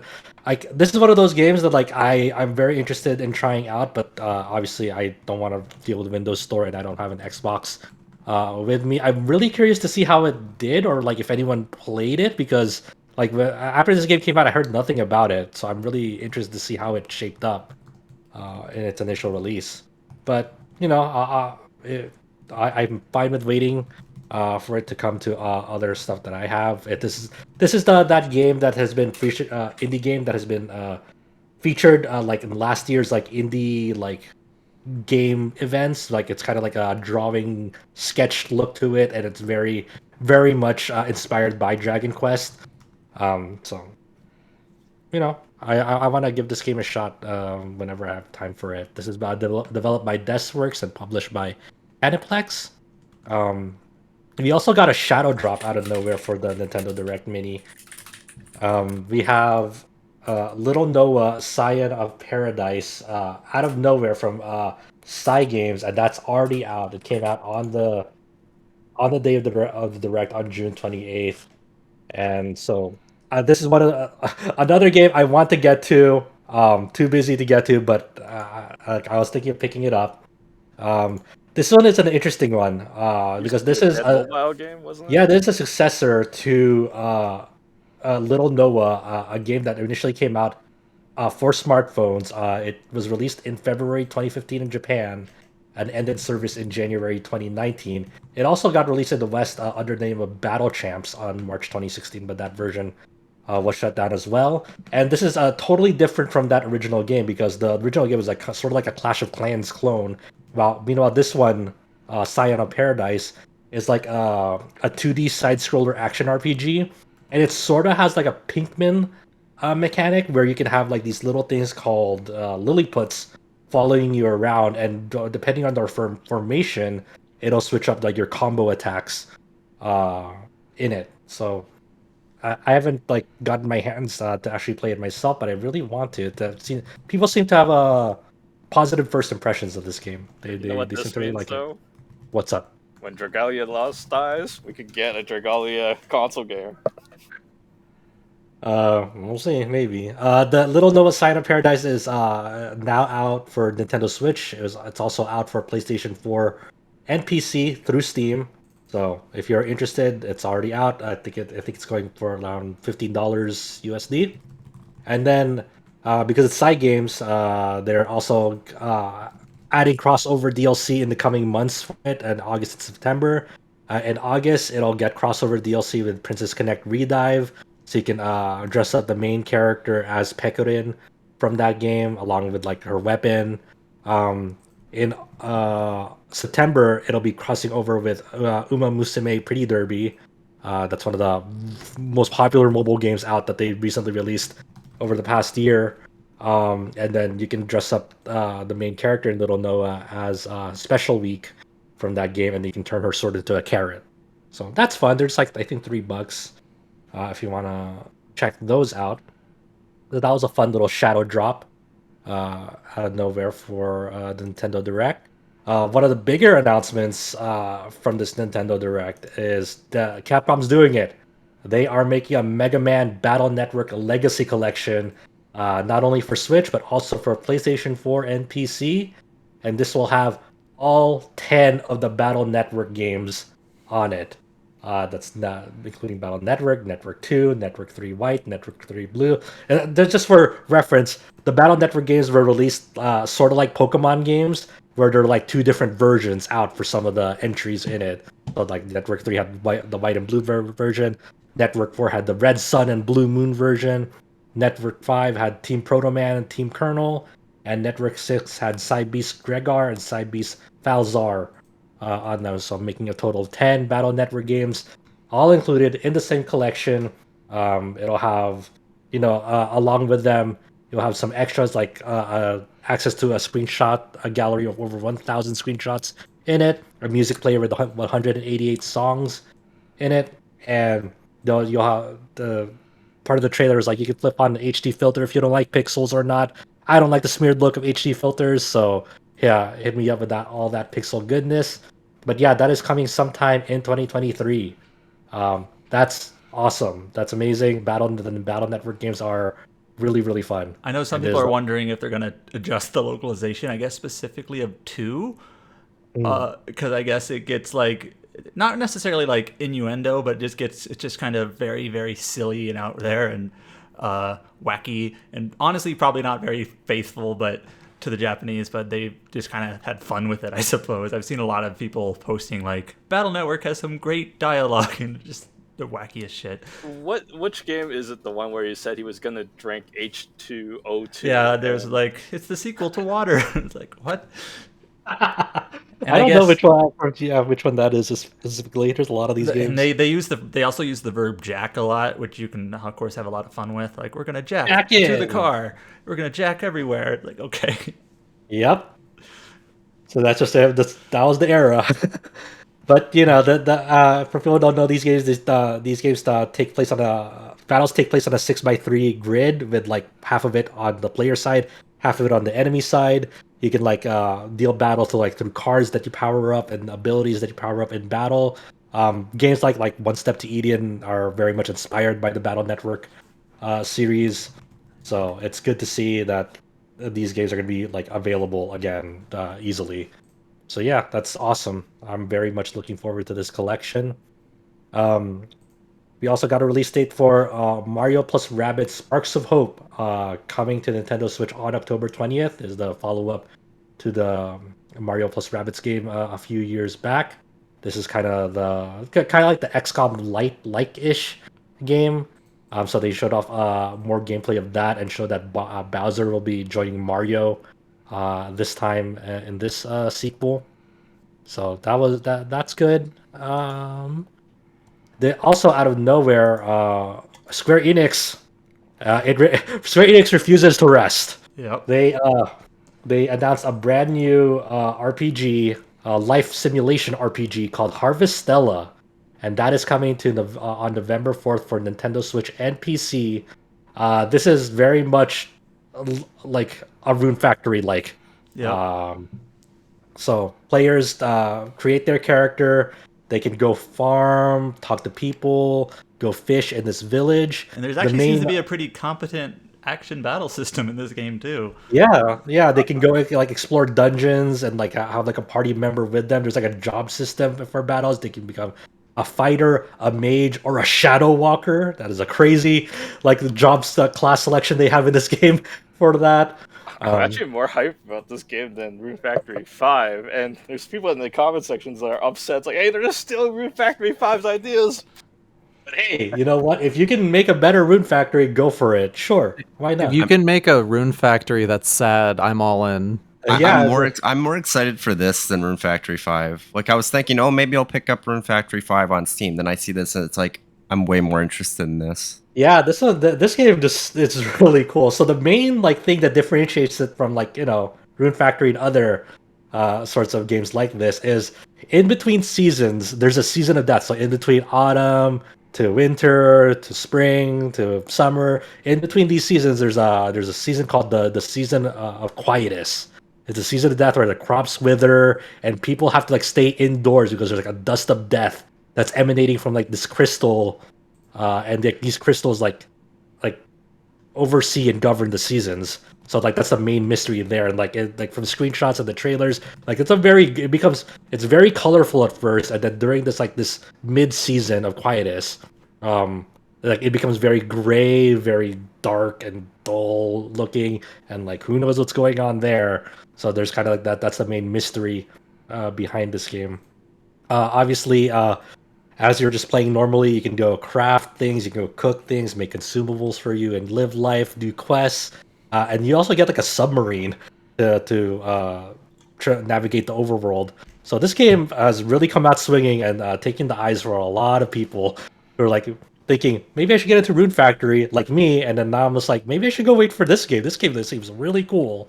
So not to say that Rune Factory 5 is bad, but this one just like this doesn't have like the sequel number on it, and like is something just out of fresh and I'm new. curious who is developing this. That's kind of a game you have to play with these like Square Enix announcements that aren't like their big headliner games, because they outsource a lot of their game development to other studios for a lot of different things. Platinum Games or Acquire or what have you. And like, who is making Harvestella? Like, the Steam page says Square Enix, but that's not always like accurate, because they're producing it and they have like some developers on it. But I'm kind of curious. Just, is it in-house? Is it like fully in-house, or will we kind of figure out who's on it? Yeah, I wonder what the credits look like for this game. Like when the credits roll happens, like who, well, I know some people reveal are the answers. wondering, is it Tokyo RPG Factory? And like, it looks way more polished than any of their games, but there's like the world map kind of overview kind of view of it. Sort of looks like some of those games, but I don't know. It's more just curiosity. I'm not trying to like poo-poo on its quality. I'm just curious, because Square Enix usually, like, a lot of Square Enix games aren't actually made by Square Enix, so always just wondering. Yeah, the only staff that we got for it was that Asamu Kuryo from Final Fantasy XII is in charge of its concept art, looking really, really nice. And that Yoshina from the Tales of series is in charge of its music. So Should be pretty good. I think this one might be like a last-minute sleeper in for like one of the coolest games this year. It just seems so. Yeah, and of course, like like definitely cautious optimism. But like, hey, new IP. It's got some really cool influences in there. I'm like, I was not expecting something this cool and new from Square Enix, because a lot of Square Enix's games this year are there's a lot of neat ones, but it's a lot of like, okay, it's a sequel revival like this. It's in the series. It's a lot of that. And this just came out of nowhere, and it's coming out this year in a couple months, and it's looking really neat.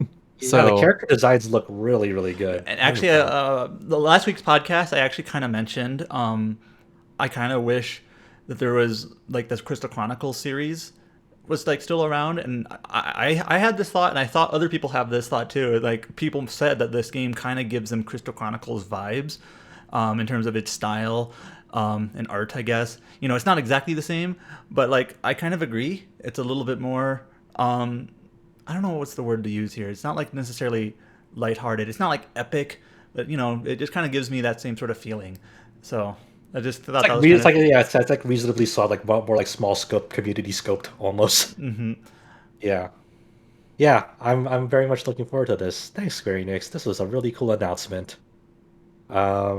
They also shared a little bit more footage on Live Alive, the remake of Live Alive, and the Nintendo Direct. And the big news out of that is there's a demo now available, and people could go play like the initial chapters for some of the characters in it, like the ninja chapter with the Edo Japan, and I forgot the others already. But yeah, people who want to check out Live Alive before its release can go pick up the demo for free on the Nintendo eShop, and then it'll support save data transfer as well. So go check it out. That's coming up very soon, at the end of this month. We're already in July, once again. So after that, I think that covers like the majority or pretty much everything that's relevant to us in the English Nintendo Direct. Over in the Japanese Nintendo Direct, they showed off and debuted a new game from Bandai Namco called Ultra Kaiju Monster Rancher. A new Monster Rancher. It is coming exclusively to the Nintendo Switch, and we did get confirmation that it is getting an English release in the West just very recently from the Bandai Namco panel at Anime Expo. So yes, this will be getting a Western release sometime in 2022. This is a really, really cool concept for a new Monster Rancher game, because it's not the Monster Rancher that people are familiar with, like with the wolf and the little mochi creature. This is a crossover with Ultraman Kaiju. So in this game, you are raising like the villains, literally the monsters of the week that the Ultraman series has gotten over the last several decades. And so it's just like they mentioned already that this game will have like over 200 types of kaiju in it. And you know, you can raise them up, try and battle them out against other kaiju. Um, and you can have like you can like fuse the kaiju in this to make new kaiju. It's really really cool. It is such a cool concept for the game, and I hope it does very well. It looks so goofy and aloof and very aware of itself. Because you know Ultraman kaiju are not like super serious like designs, and like they're very goofy looking. So I'm excited for this. You, I guess you can interface with the Nintendo's NFC technology to uh, like create new partner kaiju in this game. And I'm not too sure exactly how that works in the game, but you know, I'm I wasn't expecting it, but I guess I could be playing a new Monster Rancher game this year out of nowhere. Even though it's a spin-off, it's They still when they released the remaster last year,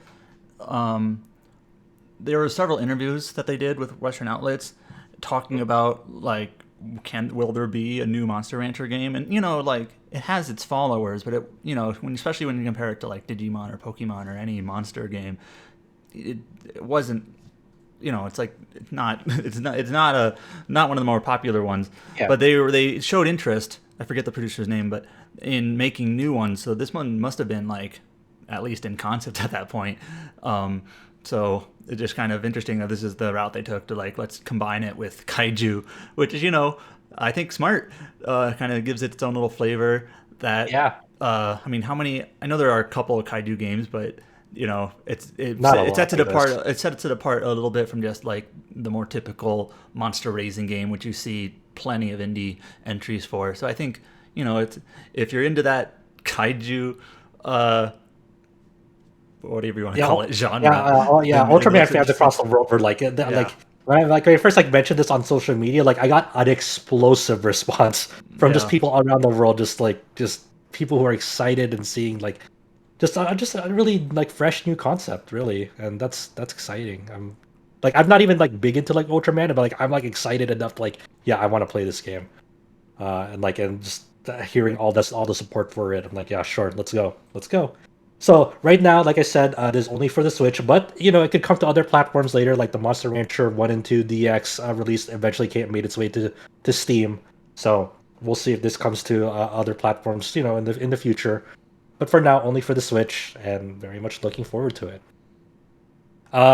Square Enix, once again, the news about Square Enix this week never stops. We finally got news on Star Ocean: The Divine Force, and that'll be coming out on October 27th, globally simultaneously for PlayStation 5, PlayStation 4, Xbox platforms, and PC. And they just went all out with just new info. New characters were introduced, like Nina the Forge and Midas Felgreed. They also I like gave a these name to Star them. Ocean names. Very. Yeah, I can't describe what makes a Star Ocean name, but when you see it, they're like, "Yep, that's a Star Ocean name." we got footage of the opening cutscene of like when players select Raymond as the protagonist, because reminder, this has the dual protagonist system, kind of like Star Ocean 2. We can pick between Raymond and Leticia. So we got to see the opening cutscene for Raymond, and just a whole bunch of new gameplay footage with its battle system, exploration. Adam, what do you want to point out first about this game? It's another zone-based game. I mean, most Star Oceans are that now, but it seems like the biggest new thing that this game is doing compared to other Star Oceans is really focusing on the exploration. They showed, this was one of the very first things they showed, even in the announcement trailer, was you can like fly around maps, and I think even the main character has like jet boots or gravity boots or something like that. And so like there seems to be quite a bit of focus on big open zones, kind of go in any direction sort of thing. The other games had zones, but they were a bit more simple, really kind of just like a medium-sized field with 3 different exits or whatever. They're going back to, it looks like, a 4-person battle party, so it's not going to be doing the like the 7-person party that Vibe tried, where you had everyone all out at once, which I actually saw some people upset about that, but I don't know, whatever. As long as reserve party members get experience, I'm fine with that. Mix and matching. It looks like it's a little bit higher budget. The Star Ocean 5 was kind of notoriously felt really cheap, which isn't the worst thing really, but it was, you kind of had to accept it, that it was very basic. There were no Star Ocean 5, I mentioned when I played it earlier this year, doesn't really have cutscenes. This game seems to have cutscenes. Anyway, yeah, the Star Ocean 5 that did that thing where like everything was like rendered in like in-game engine, even like character interactions. It kind of felt like almost like a Western game where and obviously some Western games have cutscenes, but like the type of game where you just literally walk up your character model to like a room, and then like all the characters in the room will start having dialogue, but there's no cutscene. You just like literally your characters are just standing in the room and during gameplay, and the dialogue is happening as you are standing there, and that was most of the game. So it seems like there are cutscenes again, which I know most ARPG fans prefer that, and I'll take it as well. That should be a feature list for this game. One of the bullet points is like cutscenes have returned. Yeah. I literally put up an article earlier this year about what I want to see from this game. Some of that stuff will have to wait until the game comes out, like how do private actions work. I assume they're going to return in some form because they're a staple to the series. They didn't really mention that at all, did they? I don't think so. No, not really. But there's a leaked trophy list already out for this game. Yeah, I haven't looked at the trophy list. I'm sure there's going to be things like beat the Ethereal Queen the third time on the universe difficulty or whatever the highest difficulty is, because that's one of the things I asked for in my article. Is you got to have post game nonsense. Yes. In these games where you have the Ethereal Queen and Gabriel Celeste and all these super bosses in these stupid, tough, repetitive post game dungeons. Just keep them there. Also, bring back the stupid crazy crafting systems where you can just like attach crazy shit to your weapons and gear to get like 400% EXP and raise your attack by 6,000%, and just bring it all back. Yeah, we got a tiny sliver of like how like mechanics will work in this game. Not necessarily to that, but like in the battle system, like you have an AP bar that like dictates, obviously like when you're like skills will take up a portion of your AP, but some skills will like temporarily boost like the uncap like your AP limit in mid battle.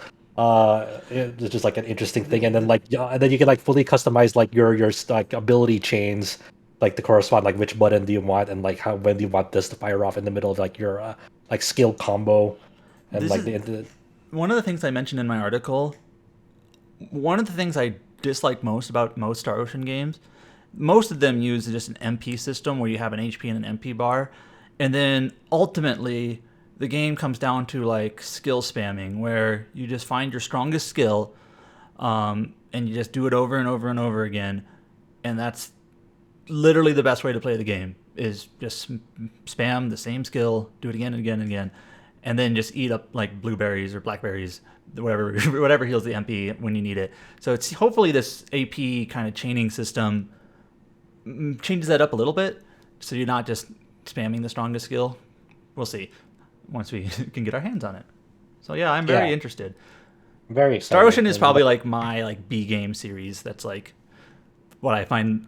Not all the games are great, but I like the things they do. So yeah. And like we mentioned earlier, we were introduced to Nina. She uses like a bell. She's like the healer of the party. They describe her as a Yatrimancer seeking to cure a deadly disease. What's a Yatrimancer? I don't know. I was like, I tried googling it up, and I was like typing. I was like, this is just made up shit. Maybe it's just a jargon word for this world. Like Midas here is like an ordinary hermit and brilliant semiomancer. It's like, what's a semiomancer? Midas's design is great. I love this dude already. Mm-hmm. He's like a silver hair grown man that has like a purple cape, purple ridiculous hat, like a floppy top hat. Yeah. And then they give a name to the robot assisting you flying is like Duma, and for Chow here, Duma is voiced by Yu Kobayashi in Japanese. Damn. Yeah. So that's gonna be funny. But and then we got a new artwork from Akiman here. Very, very great artwork about it. It showcases Raven's bulging muscles as he one hand says ridiculous oversized Buster Sword. It is quite a beast. Quite a beast. I think I'm gonna choose Raven I as saw my some. protagonist. The game still has that like doll-like look to it, which, for better or worse, that's just the style these games have. And I know some people were put off by that. Like, stop making them look like dolls. But that's just kind of what it is. Yeah. I know The- back when Star Ocean 3 was releasing, this was what, 20 years ago now? Maybe not that long, 18 years. They specifically wanted characters to look like action figures, was the phrasing they used. So I guess that sort of explains like why their heads are maybe a little bit proportioned bigger than like natural and things like that, and faces or whatnot. But that's just the style, I guess. I like how you mentioned because we have come full circle because people who like buy this game before November 30th, they like gain exclusive There's exclusive pawns. there's like I think that's for a mini game in the game, right? Yeah, There's like they get like exclusive pawns like for the mini game Esoa in the game, but you can also equip these pawns as accessories, and these pawns are like crossover characters from Valkyrie Profile and Radiata Stories. So Lenneth and Lizard from Valkyrie Profile, and Jack and Ridley from Radiata Stories. I actually didn't realize they had Radiata Stories crossovers. I never thought I would like see that get crossovered. Yep, they're in there. Radiata Stories is a game that I don't like its story and I don't like its gameplay or its combat, but I can't help but be fond of it because it's so weird and different. It's like a Majora's Mask. I think RPG. I think I would like that game better if it like released before Star Ocean 3 because its battle system is like a slower Very Star Ocean 3 to yeah. me. Yeah. So, but that it's also weird because like in the Japanese live stream they also have like a pawn for like the operator from like the Star Ocean Animnesis like mobile game that's now shut down, but like there's representation of that in this game too. Just okay. Very weird. They also announced that just like for the marketing campaign in Japan, they're just gonna like have a crossover marketing campaign with like Valkyrie Elysium out of nowhere. It's like okay, Well, I mean, sure. Valkyrie Elysium is weird because up to now, the game is a Tri-Ace developed game. But now this next game, Square Enix took the brand and is having someone else do it because it's a Square Enix property, Yeah. more specifically an Enix property. And so it's like kind of different where it's like this. And I might be wrong. Besides like the mobile game, this is going to be the first Valkyrie profile game that's not developed by Tri-Ace. So let me double check who made the DS game. I'm just curious. The Valkyrie Covenant of the Plume, was that also Tri-Ace? Yeah. I think it was. I think it was. That sounds right, but yeah, just a few more months till Star Ocean Divine Force. Like I haven't actually put down like a calendar yet of like the time gaps in between like Square Enix releases this year because there's just so much of them. Yep. They're never stopping. Next up, we got an extensive new look at One Piece Odyssey, with a new developer diary. I thought this was going to be like an interview with the producer, like not much game footage, but no, they showed off a lot of new game footage for the upcoming turn-based RPG based on the One Piece manga and anime. Obviously, a good chunk of that developer diary was just talking about how the game came together, and like the game was started development 5 years ago, when they were working on One I didn't Piece. realize it was 5 years ago. Yeah, one started development in 2017. This is still during the One Piece Pirate Warriors 4 era, and they only reached out to Oda about the character designs, or like maybe a possible like working on this game like 3 years ago. So they were already 2 years into development in this game before they approached Oda about it. And for people who were reading the manga, this game was in production. Like the scenario of One Piece Odyssey came together as like the whole Cake Island arc was reaching its midway point in the manga. So they showed off like some of Oda's designs, like sketches in it, like obviously with the two original characters, Audio and Lim, along with the Leviathan and Dry Penguin animals in this, and talking about like their collaboration with Ilka in producing this. But then after that, the second half of the developer diary showcases like the exploration abilities that the party members will have. Like Luffy can extend his arms to grapple onto points in the environment. Zoro can use his katana to slice through certain environmental obstacles. Like in this one, there's like some like prison bars that like he slashed through. Chopper can shrink to pass through narrow passages. And then they really like broke down like how the turn-based battle system was going to work. They have HP and TP gauges, and selecting skills, will consume some of those resources. They have an attack power, attack range, elemental property, and all that with the skills. And then like some of the battles will be like what they call scramble battle area battles, where there's like a battlefield but all your party members like take up different like positions in that battlefield, so they can be like behind each other, in front of each other, diagonal from each other. It's not like a horizontal line like what you're used to in Dragon Quest games. So, and then like different skills may like be more effective for like rear enemies or like other enemies at certain portions of the map, or maybe more effective like to nearer enemies. So like it's really, it seems pretty versatile. They also have detailed things called like dramatic scenes that can occur in combat. So like a party member might be in trouble against like these certain enemies that appear, or enemy might get like randomly powered up. So like it's like keeping players on their toes for that. They also reached out to Motoi Sakuraba about his work on One Piece Odyssey's music. And yeah, they still haven't shared a release date specifically for that game. We just know it's still coming sometime in 2022. I think it's just kind of. I think it's kind of funny if this releases in like October or Oh my whatever. god! No. Well, I'm just thinking like specifically the music. Sakuraba is doing Star Ocean because he always does Star Ocean. He's doing Yep. Valkyrie Elysium because he always does Valkyrie Elysium, and he's doing One Piece. He's also doing Aiden, but that's next year. It's like Oh, yeah. Sakuraba is busy.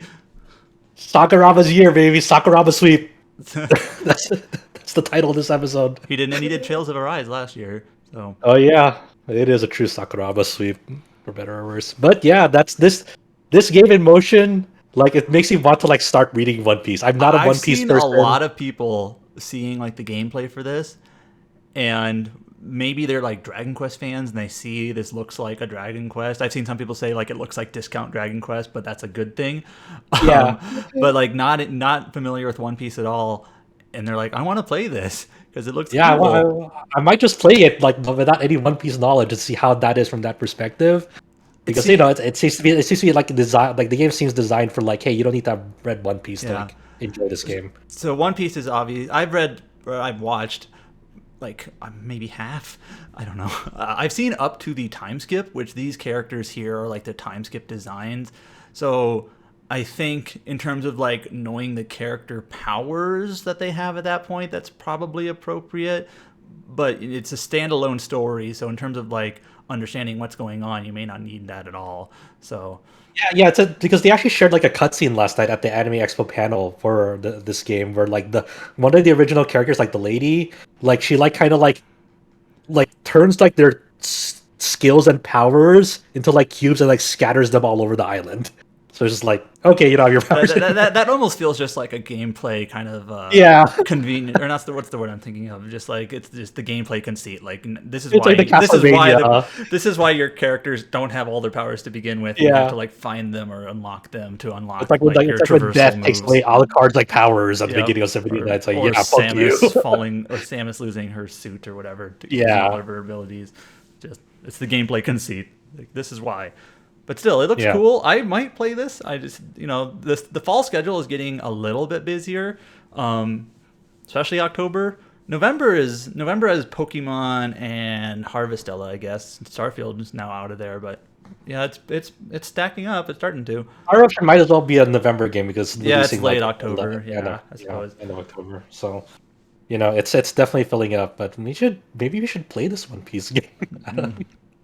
You as the experienced One Piece enjoyer, and me, the small brain One Piece newcomer out of nowhere. It's like, Why oh, can yeah. this woman grow arms out of her back?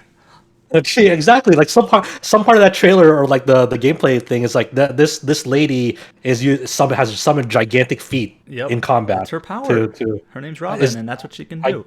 I guess, sure, if you say so. To me, it's just like some fetishist designed this power, and That might not be. and it's like, That might not be incorrect. so yeah, look forward to it. Let's see. Sega has recently shared and announced just yesterday at the time of this recording that they are bringing Phantasy Star Online 2 and Phantasy Star Online 2 New Genesis to PlayStation 4 in the West this August 31. So obviously, these games have already now been launched on PS4 in Japan, but not in the West yet. So August 31, people with PlayStations can hop in. They can also play using their PS5s, using its backwards compatibility feature.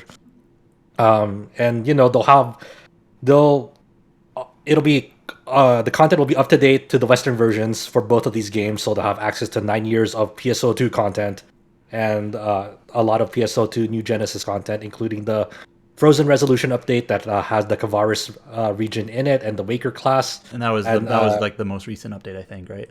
Or yeah, like a recent update this summer. yeah, and they can cross-play with people on Xbox and PC releases from the get-go. And if they have an existing PSO2 account for either for both or one of these games, they can transfer it from that platform over to the PlayStation 4. So their progress will be carried over with it. So they're just making it nice and easy, and this is not isolated at all. Everyone can play together.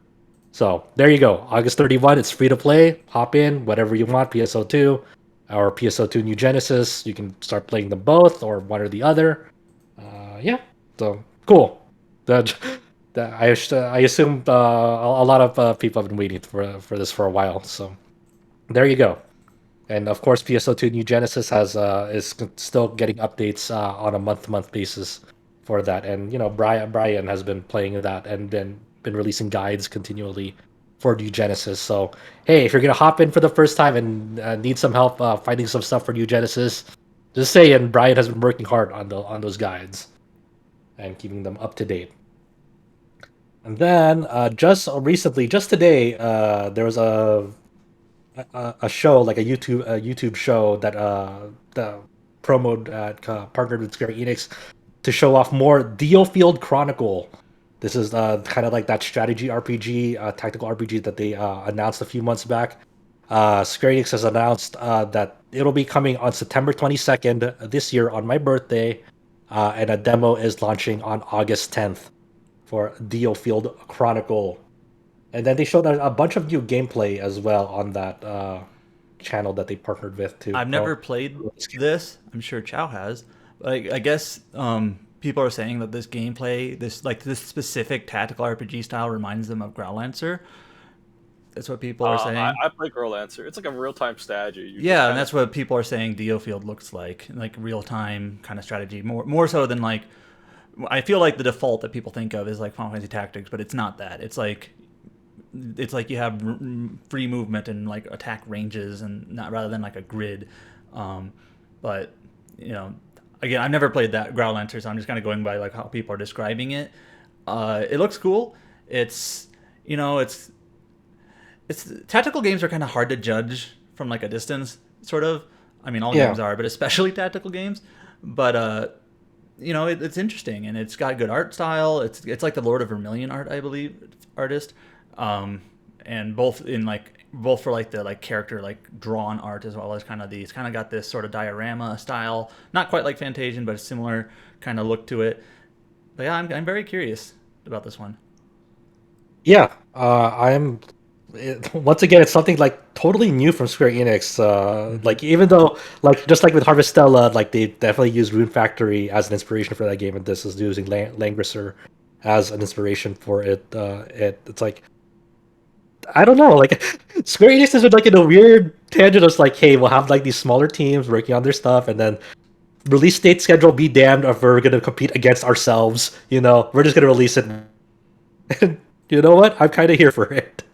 Did they share anything else? Because it's a very, very new news story. I haven't been able to like watch anything or read up or anything. Did they share anything else besides like the release date and the demo? Not really. It's worth mentioning that this technically comes from like the Japanese side, and the Western side hasn't confirmed anything. I'd have to imagine it's almost assuredly going to be the same date.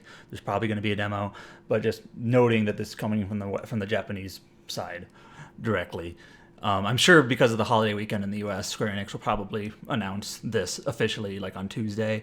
Now, when Square Enix originally announced this game back in March, they had at that time already released a bunch of character profiles, a bunch of gameplay screenshots and descriptions, both for the tactical battles and like the subsystems, the staff behind the game, and everything. So like, we already knew quite a bit going in. So check out our announcement post if you want to read up more on this game, because it's got a lot of information there. So Yeah, you have like the characters, exactly how the battle system works, and like they front loaded like the info for this game like when they first announced it. So it's Yeah. kind of we kind of have a good idea of like what this game is like already, oddly enough.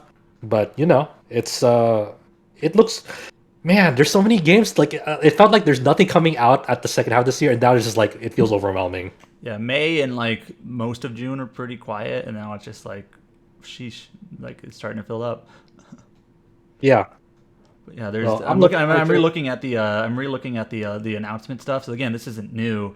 But, you know, you have obviously the real-time tactical battle system. You have like a headquarter system where you can like upgrade and create new weapons. There's a skill tree. You have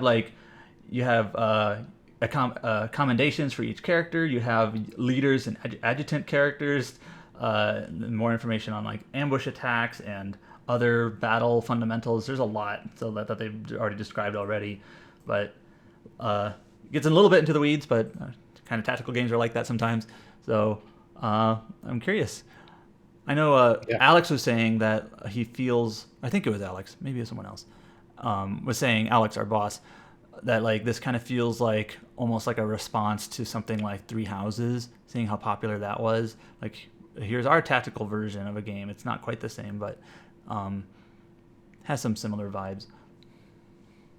Okay. Also, just very recently as well, as of today, Aquaplus has released a new gameplay trailer for Monochrome Mobius, Rights and Wrongs Forgotten. Another game that's getting a simultaneous localized release. We were talking about that earlier with Dragon Quest. And even the Utawara Muna series is getting simultaneous releases. Yeah, there's the Tutawara Rumono spin-off, and I was able to like get see some of the trailer and like the battle system. They really break down the battle system. What's interesting about this battle system is they have at the top left corner like a ring system that showcases turn order. And like the first thing when I saw that ring, I was like, man, remember Shadow Hearts, Adam? I think me and you both thought Shadow Hearts, bring back the Judgment Ring. Yeah, go. But it's definitely not It's the not Judgment that. Ring. To be honest, just looking at that ring, even after watching the trailer, I'm not sure if I'm reading it 100% correctly. I'm sure once you become acquainted with the game, it'll make sense. But like, it seems like it shows turn order, but there's also like different race tracks that your character can be on, and you could be on like the shorter track, which means your turns will come around faster, or something like that. Yeah. They mentioned like some skills like transfer you to like to the inner ring, or like hitting stun monsters will transfer you to the inner ring, and being in the inner ring will get your turns faster. So like I think the battle system is really emphasizing like stealing turns and manipulating turn order, so like your enemies get as few turns as possible. Yep. So you get interactions faster. But yeah, this trailer mostly was like a gameplay overview. Some scenes, of course, but like they showed the battle system with this not Judgment Ring, and then and you can run around the field in the game. Yeah, and, like, it's another zone-based game. Open zone gameplay, just like Sonic Frontiers. Yep. So yeah, and it looks pretty good. Like just both the art style and just like technical fidelity. The other Utawara Mono games were like Vita games, so they had that limitation. This game is not, and like the character models look good, both artistically and technically. It seems that animations are really cool in battle, running around the overworld. The overworld itself, it may be like the weakest part, like textures or whatever, but it looks pretty nice. The game does. Yeah. It is still kind of a shame that only the PC version is coming over, as far as we know. But I'm excited for it. Yeah, this is coming out worldwide on Steam September 8th. So that was another look at Monochrome Mobius, Rights and Wrongs Forgotten. Next, we do have... you wrote up on this. I'm very unfamiliar with it, Adam. The Circus Electrique. It's a steampunk, story-driven, tactical, turn-based RPG releasing later this year for consoles and PC. Tell me about it. Okay, so Zen Studios, I believe they are Ukrainian. Let me look that up. I don't want to misspeak. So they are known for pinball games, usually. Hungarian, excuse me, not Ukraine, Hungarian. And for most of their history, they made pinball games. But a couple of years ago, maybe 4 years ago, they made a dungeon crawler RPG called Operencia: The Stolen Sun, which I played and reviewed, and I thought it was actually pretty darn solid for a dungeon crawler game coming from a pinball studio. And I'd always been curious about what they're going to do next, and this is it. So this is it's like a tactical circus RPG with some like circus management. It's steampunk. It's got like a pretty unique art style, kind of like almost like kind of a claymation-y type of look to it, where you play as like, I guess there's some like plague or something going around the world, turning people into like hostile zombie-ish creatures. But your circus is the only people unaffected, and I guess you have like various characters with various abilities that are like, you have like a strongman and a clown and whatever, are the only people that can stop this. So it's, I'll admit, like, the premise and the art style may not be exactly like the sort of things I normally go for, but I like their previous game, and it's just kind of something unique and different. Like I said, I don't know of any similar game like this from off the top of my head. The battles look like Darkest Dungeon to me, like the way that the UI is laid out and how your party members face the enemies. It reminds you of Darkest Dungeon. There's a system in place where like it's turn-based.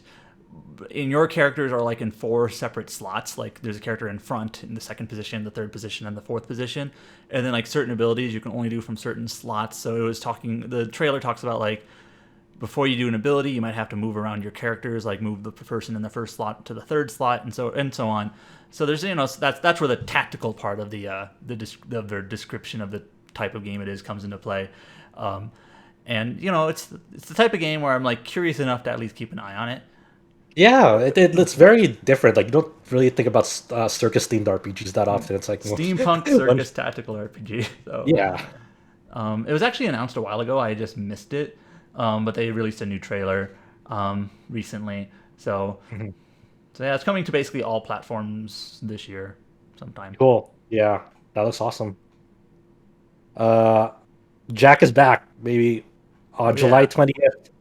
The Square Enix Don't say announced... Jack is back. He never left. He never left. On July 20th, the first DLC to Stranger of Paradise Final Fantasy Origin is coming with Trials of the Dragon King. For people who have not finished Stranger of Paradise, be wary. That trailer, this DLC pretty much picks up off of the very end of the base game, so I won't spoil anything about that. But for people who want to check it out. It's a very brief trailer showcasing what happens after the end of the base game and what Jack is up to. Apparently, Jack never left, according to people here. So, all right, I'll take it. And you also do face off against what looks to be Bahamut with your party in the game, because obviously Trials of the Dragon King, Bahamut. This is the first of 3 DLCs coming to the game. They Square Enix previously announced this. So apart from Trials of the Dragon King, at a later date, we'll also have Wanderer of the Rift and Different Future, all in caps. So when they announced these titles, Trials of the Dragon King, I obviously that's Bahamut. But you fight him, I assume, at some point. The Wanderer of the Rift, I'm guessing Gilgamesh, because he just wanders and always jumps around from like timeline to timeline somehow. That's my guess. We don't know that for sure. I assume that you'd be fighting the Warriors of Light in Different Future, kind of like, I don't know, some what if story of Final Fantasy 1. But I guess that's in the this Bahamut DLC instead. Yeah. So I'm like, okay, I have no idea. What is Different Future? What is Different Future then? I don't know. Uh-oh. So who knows? Yeah. So I want to hop back in. Yeah. So sure. I'm ready for it. I like how 2 things. One, this seems intentional, or that was a weird way to put it, but they embraced the meme on Twitter, like with the fist bump for Jack. Which, honestly, the fist bump actually has like meaning in the game too. Yeah, I know. About like we need the meme where it's basically like we're calling all Jack Bros who's gonna like join up for this DLC, and they embraced that on Twitter. Also, and this feels like just some social person being goofy, but the website for this game, the YouTube link for this trailer, for a few hours, the YouTube link, if you clicked from it on the website, was a Rickroll. What? Yeah, that was there for like a little bit, and then they. I am not joking. changed If it. you went to the Stranger of Paradise website and clicked Watch Trailer, it would bring you to Rick Atlee. Rick Atlee is never going to Yeah. give you up. What So the Yeah, I'm pretty sure why that probably happened is before the update to the site went live, they probably had that as a placeholder. yeah, but someone really funny. put it in as a placeholder and forgot to That swap is- it out. Like, okay. Holy shit, that's so good. I had no idea. What in the world? So That's fantastic. Yeah, Yeah. that's excellent marketing. A 200 IQ move. It kind of is actually. they did fix That, like, it, make it maybe an hour or so, but it was just like on the official website and everything. Very funny. that's Wait, I'm ready good. for this. Yeah, That's July July 20th. 20th. Yep. That's the end of this month, so just around the corner. We had another update to the Legend of Mana, the Teardrop Crystal TV anime series, basically saying, "Hey, it's coming October." We did finally see first footage of this anime in motion. Adam. Yeah, it looks, pretty good. Like, I don't know if the animation itself is amazing or if it really needs to be, but the colors are great. Legend of Mana is a very colorful game. And, like, the art, I think, is pretty, faithful to the Mana style art of Hakan or Hassan, or however you pronounce his name. And, I'm definitely interested in this. We probably watch talked it? about this on a previous podcast. This story arc, there's 3 in the game, is probably the one that was best suited for like an anime style adaptation. So I'm definitely curious about it. We don't know anything about, like, I assume it'll be on Crunchyroll but I don't think they've said like Yeah, I don't where. think they've said they cared It's going to be yet, available so- worldwide, but we don't know Yeah. where. So Yeah. no, they also one of the- revealed that you're probably just going to say this. Yeah, go for so it. when they originally announced it, it had like the male protagonist Shiloh as the character present, but they revealed that the female character Seraphina will also be in there. So it's kind of like normally in the game you just pick male or female protagonist. Seems like in this anime version there's going to be both of them. So how will that work? We'll see. See it. I saw some people speculating that maybe this seems like maybe like wishful thinking, but like Shiloh will be doing the Jumi storyline and Seraphina will be doing one of the other ones, but it's like that's probably too wishful thinking. But anyways, in either case, they're both in the anime. So Interesting. And yeah, they and also it's your showcased- favorite voice actress. I'm just saying, it's the trailer showcased the opening theme song, and the theme song's titled "Tear of Will" by Seraphina's voice actress Sayori Hayami, the GOAT. And the song is also composed by and arranged by Kevin Penkin, who's primarily known for his work at the Main in the Abyss and the Rising the Shield Hero anime adaptation. So that's a powerful duo for the opening theme, with Hayami and Penkin at the helm there. So that's. Hey, 2 of my favorite people in the industry working together. Warms my heart. They also showed off the voice, the anime designs and the voice actors for several of Legend of Mana characters like Bud and Lisa, who's named Corona in Japanese, Duel, and Lil Cactus. So they'll be Cactus they'll be in the show as well. But yeah. I'm looking forward to this. I want to watch it. I'm really curious to see or hear the Yoko Shimomura music. She did the Yes. original compositions. She's doing the anime compositions, which I assume will be. I think this is like this anime. Like I didn't think much of it at first, but it's really shaping up. This is just kind of a reminder how long animation takes. But this project was off the ground before the remaster was even decided on. Right. And that was released, a year ago now. So this has been in the works. That's just kind of animation for you. But I just hope it's decent. I'm not hoping for an amazing thing, but it's just I want to see how they adapt this. I'm just curious. It was a good trailer with not great subs, English subs. So. Oh yeah, the subtitles were kind of Englishy. I'm just kind of I hope it's better than that when they subtitle it actually. So yeah. Bandai Namco continues to show more of Digimon Survive because it's out at the end of the month. They released a new gameplay trailer showing moral choices, exploration, and combat. One of the things that I don't remember if they announced it or to kind of caught me off guard was in battle, characters can talk to Digimon to raise their stats temporarily, but you can also talk to enemies in battle and try to convince them to join your side. So a lot of people, when they saw this, it's like, oh, it's Devil Survivor. Then Dude, if this game doesn't bang, I'm gonna be so disappointed. I hope it's good, but If it fumbles it, I see the problem is this game has been in dev hell for so long. It is a more than justifiable fear to think that this game might not hit. yeah, it's It's a new developer. Colin, Yeah. let me just say this. Labyrinth of Galleria was also in dev hell, and it turned out to be my game of the year 2020. Okay, so don't but that lose hope. doesn't. No. But what I'm saying is, most of the time, It doesn't when a work out. You're game- right. Yeah, exactly. So I'm saying it's a valid fee. Like I'm excited for this game. And especially because it seems like those Devil Survivor influences they're laid a bit thick. But that's good because Atlas has left me starved for Devil Survivor content for Yeah. about a decade now, and I this think game looks I hope it's good, but I'm the Atlas also team- worried. Go ahead. yeah. Like, I hope it's good, but if it is good, it's gonna feel all the worse when it inevitably bombs. Yeah. I think the Atlas team that was on Devil Survivor, obviously things move around and shift around. I think they're basically on Soul Hackers now. You know, it's kind of that'll be the game of all time. That'll be the I game think, of all I think time they right basically there. moved on from Devil Survivor. I to- really hope that like if Digimon Survive is like excellent, and I hope it, dear God, it's excellent. I really hope it really has fans and like people who can afford it like show up and support it because Yeah. it really needs it against some of the big heavy hitters at the end of this month. It was kind of cool to see. I was watching the Anime Expo panel for Bandai Namco, and what was the producer there? Habu? Yeah, Habu. And Yeah.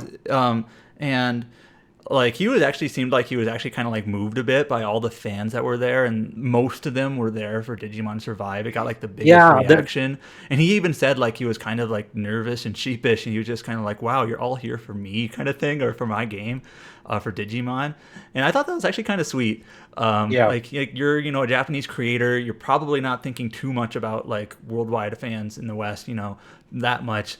As you're focusing on developing the game, you travel to Los Angeles, and then you just see like this massive crowd of people basically like there for your game. That was pretty. I thought that was kind of a nice moment actually. So Yeah, it was really cool. He was very moved. I'm glad that he was able to like get that interaction, like get that response from fans there. Very cool. When that happened, that very loud. But, Yep. It was definitely the loudest. I had the stream on in the background and like talking about Doraemon, some cheers and whatnot, and JoJo was a little bit louder, but Digimon was just like, whoa, people are here for this. So Yeah. I will say while we're talking about Digimon, am I the only one who thinks the sprite animation's kind of weird? It's like tweening, I think. It's That's like the term for because it. they're using 2D sprites on like a 3D like plane. Yeah, and I think that's fine. The sprites like themselves are high quality, like the drawing's great, but the way they're animated looks kind like of cheap. combat. I can see that. I can see that. I'm sure I'll get used to it. I think all of the VN and choice stuff looks really good.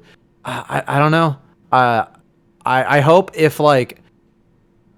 I hope at the very least the story's good, because like if the gameplay sucks, that's one thing. You can lower the difficulty, get through it, but if I want at least one part of this game to really hold up. But ideally, this is just a good game that's been delayed to make it even better. So who knows? Yeah. So we already went over the Sword Art Online stuff a little bit earlier, but Sword Art Online Alicization Licorice that came out 2 years ago is now getting a new DLC called Blooming of Matricaria, and it's also getting a Switch port. I don't know if they announced the release date for the Switch port. I think they said. Oh no, they said the DLC was coming out like in a few months, but the Switch port they weren't sure on. So Okay. Yeah. So more content coming to that game. Godspeed on its Switch performance because it's a pretty big, pretty large scope game. apparently it didn't perform well on the other platforms that launched. So just kind of like, okay. Well, I mean, that's just I'm how sure it- it's been shaped up a bit since then. It's been 2 years, but I think I mentioned earlier, Bandai Namco has released several, Switch ports late. So this is just another one. Hopefully it does, okay. Yeah. Um, let's see. Sabotage Studio has delayed Sea of Stars to 2023. That is the Kickstarter campaign that was back in early 2020. Its title is meant to serve as the prequel to the studio's previous title, The Messenger. So obviously, they cited the reason for the Sea of Stars delay was to maintain the quality of life of our team and quality of the finished game. Take all the time you need to finish that game. It looks gorgeous and beautiful. Despite the delay, the dev team mentioned that they are exploring options to have a playable slice out to everyone this year. So not just the Kickstarter backers or anything. So, all the best to them. Take your time. It looks to be a really special project. I also went to their YouTube channel. They've been releasing like clips of the game gradually over the coming months. So I kind of shared a few clips of the game in development. They're all fairly quick, but one of the clips was fishing. Yeah, and if you of course, if you don't remember which game this is like the pixel art game that seems to have, maybe like a Chrono Trigger like influence to it. But it looks really nice. Like at the very least, this game will look great. So yeah, we'll see how it like story and mechanics work out. So yeah.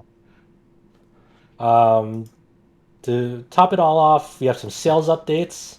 We have Kingdom Come Deliverance has surpassed 5 million units sold worldwide.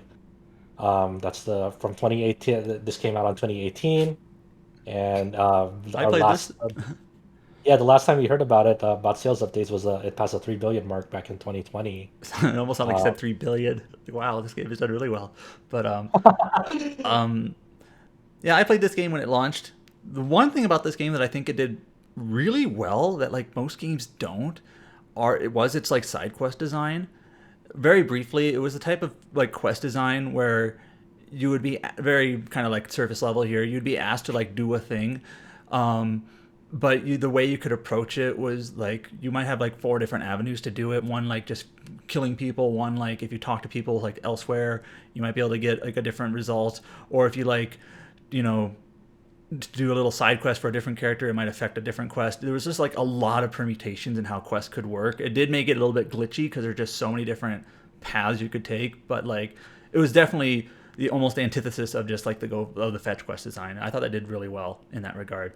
And apparently this game has sold really well. 5 million yeah, is nothing to sneeze at. I haven't been able to play this game myself, but I've seen like streams and playthroughs of this game, and it seems very It's versatile. it kind of is almost got that immersive sim kind of Mhm. vibe to it, where almost like emergent gameplay and storytelling, where you can just kind of, it's like a gigantic sandbox. They did announce this game is also coming to Switch, kind of in a weird like blase announcement last summer. Then they haven't said anything since. So it's just like okay. Okay. Well, Yeah. best of luck. That seems to be a challenge to bring it to Switch. Yeah. They even said when they announced it, like we didn't think this could happen, but actually it will. Then it's like nothing said. It's like oh okay. They probably lost hit us. It's like I don't know. Well, we said it could, so we gotta keep working at it. Um, Shin Megami Tensei 3 Nocturne HD Remaster has surpassed 600,000 units sold worldwide. Um, and that is as of those are just the most recent numbers that Yeah, Atlas that's an has update. reported as of March 2022. Uh, So so this is the sort of thing where I think like people's expectations are warped. I see people saying this is a bomb, but like the original release of this probably sold like a third of that. yeah, So obviously SMT. I think SMT5 is at 1 million. So that's obviously the new and shiny thing. But like 600,000 for a remaster of Nocturne, not setting the world on fire, but I think that's pretty darn good.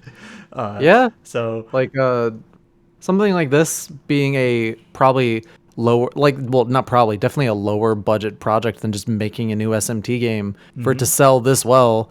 Yeah, that's probably a huge profit. and I think SMT4 it's been a while, but that was also, I think our last known number for SMT4 is also 600,000 as of like 2015, so quite old by now. and obviously only on DS or 3DS. But yeah, I mean, it's not Persona, 4 million numbers or whatever Persona 5 is at, but nothing just needs that.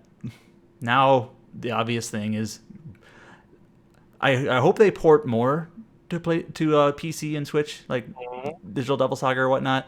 I hope they maybe do a slightly better job with the remastering, because the Nocturne remaster, it's not. I don't think it's like awful, but it's not ideal either. It's just got some issues you kind of have to accept. So I hope they do. I hope they continue with more of their catalog, and maybe just have the port be a little bit better if they can. So you're paying the premium for the voice acting. You're paying the premium for Dante. So That's true. Okay. Some people are still really mad about that. Like, how dare you charge $10 for Dante? Which, I get, but like, people hold a grudge on that.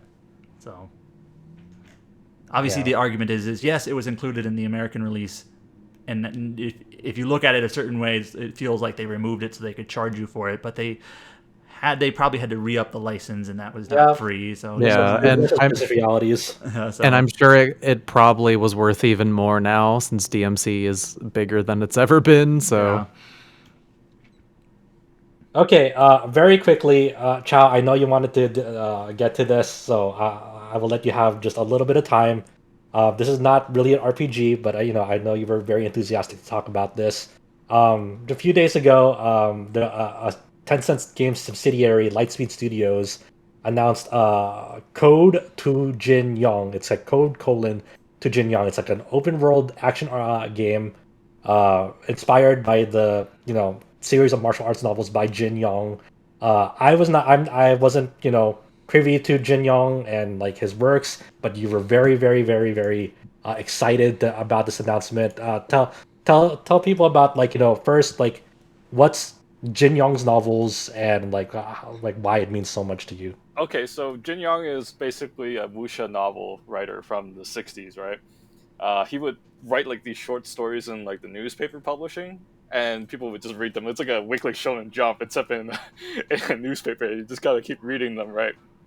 So they were sold in the episodic format like that, and well, he's regarded as kind of like the token of Hong Kong. But the most hilarious part is Hong Kong is not allowed to adapt any of his stories anymore because they botched the ending of one of his works.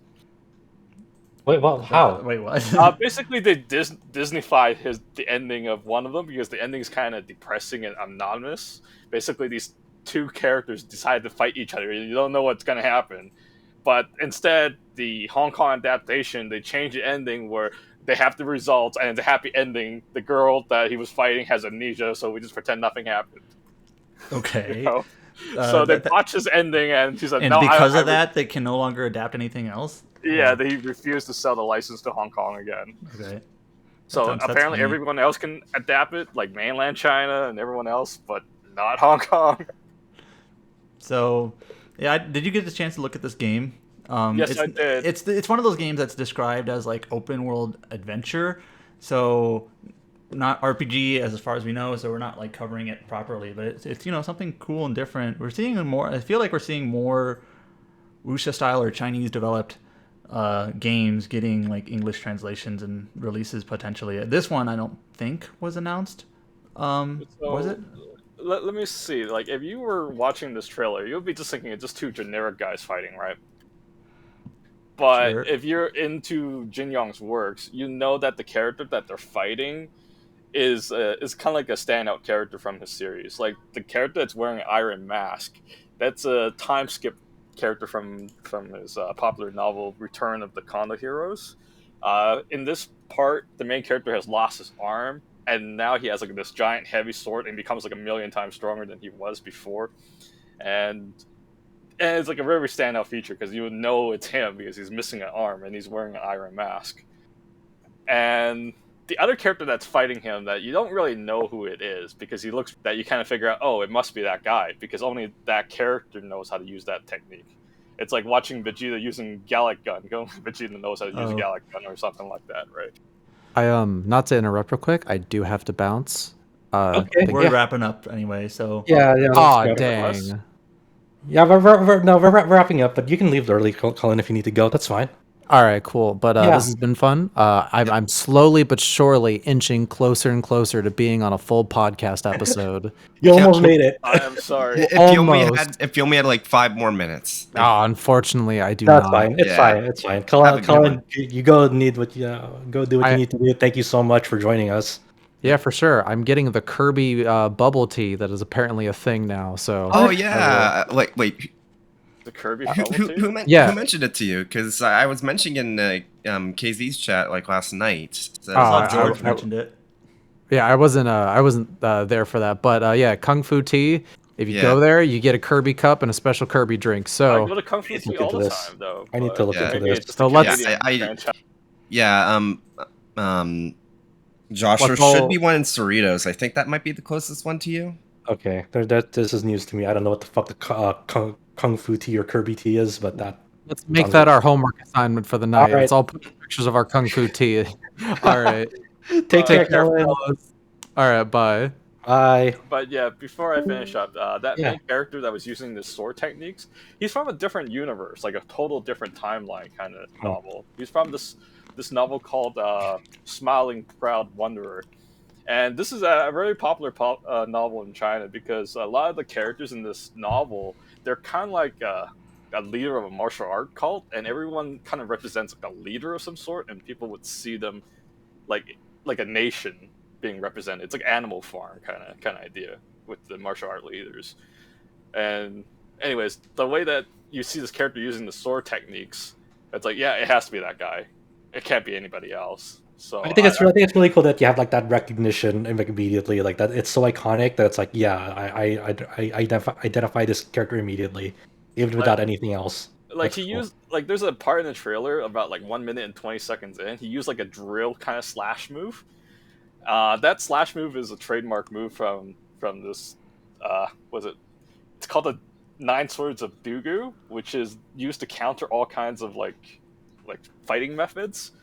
And it's such a trademark move because you remember he used this move in this this book or the TV series where their master gets ambushed by 9 different assassins, and he managed to use this move on them, and he cuts all 9 of their eyes out. Holy shit, So that's basically what happened there. that's fucking crazy. What the- That's why you remember the move, because he cut out the Yeah, I 9 mean, assassins. yeah, I would definitely remember a move if it was like that.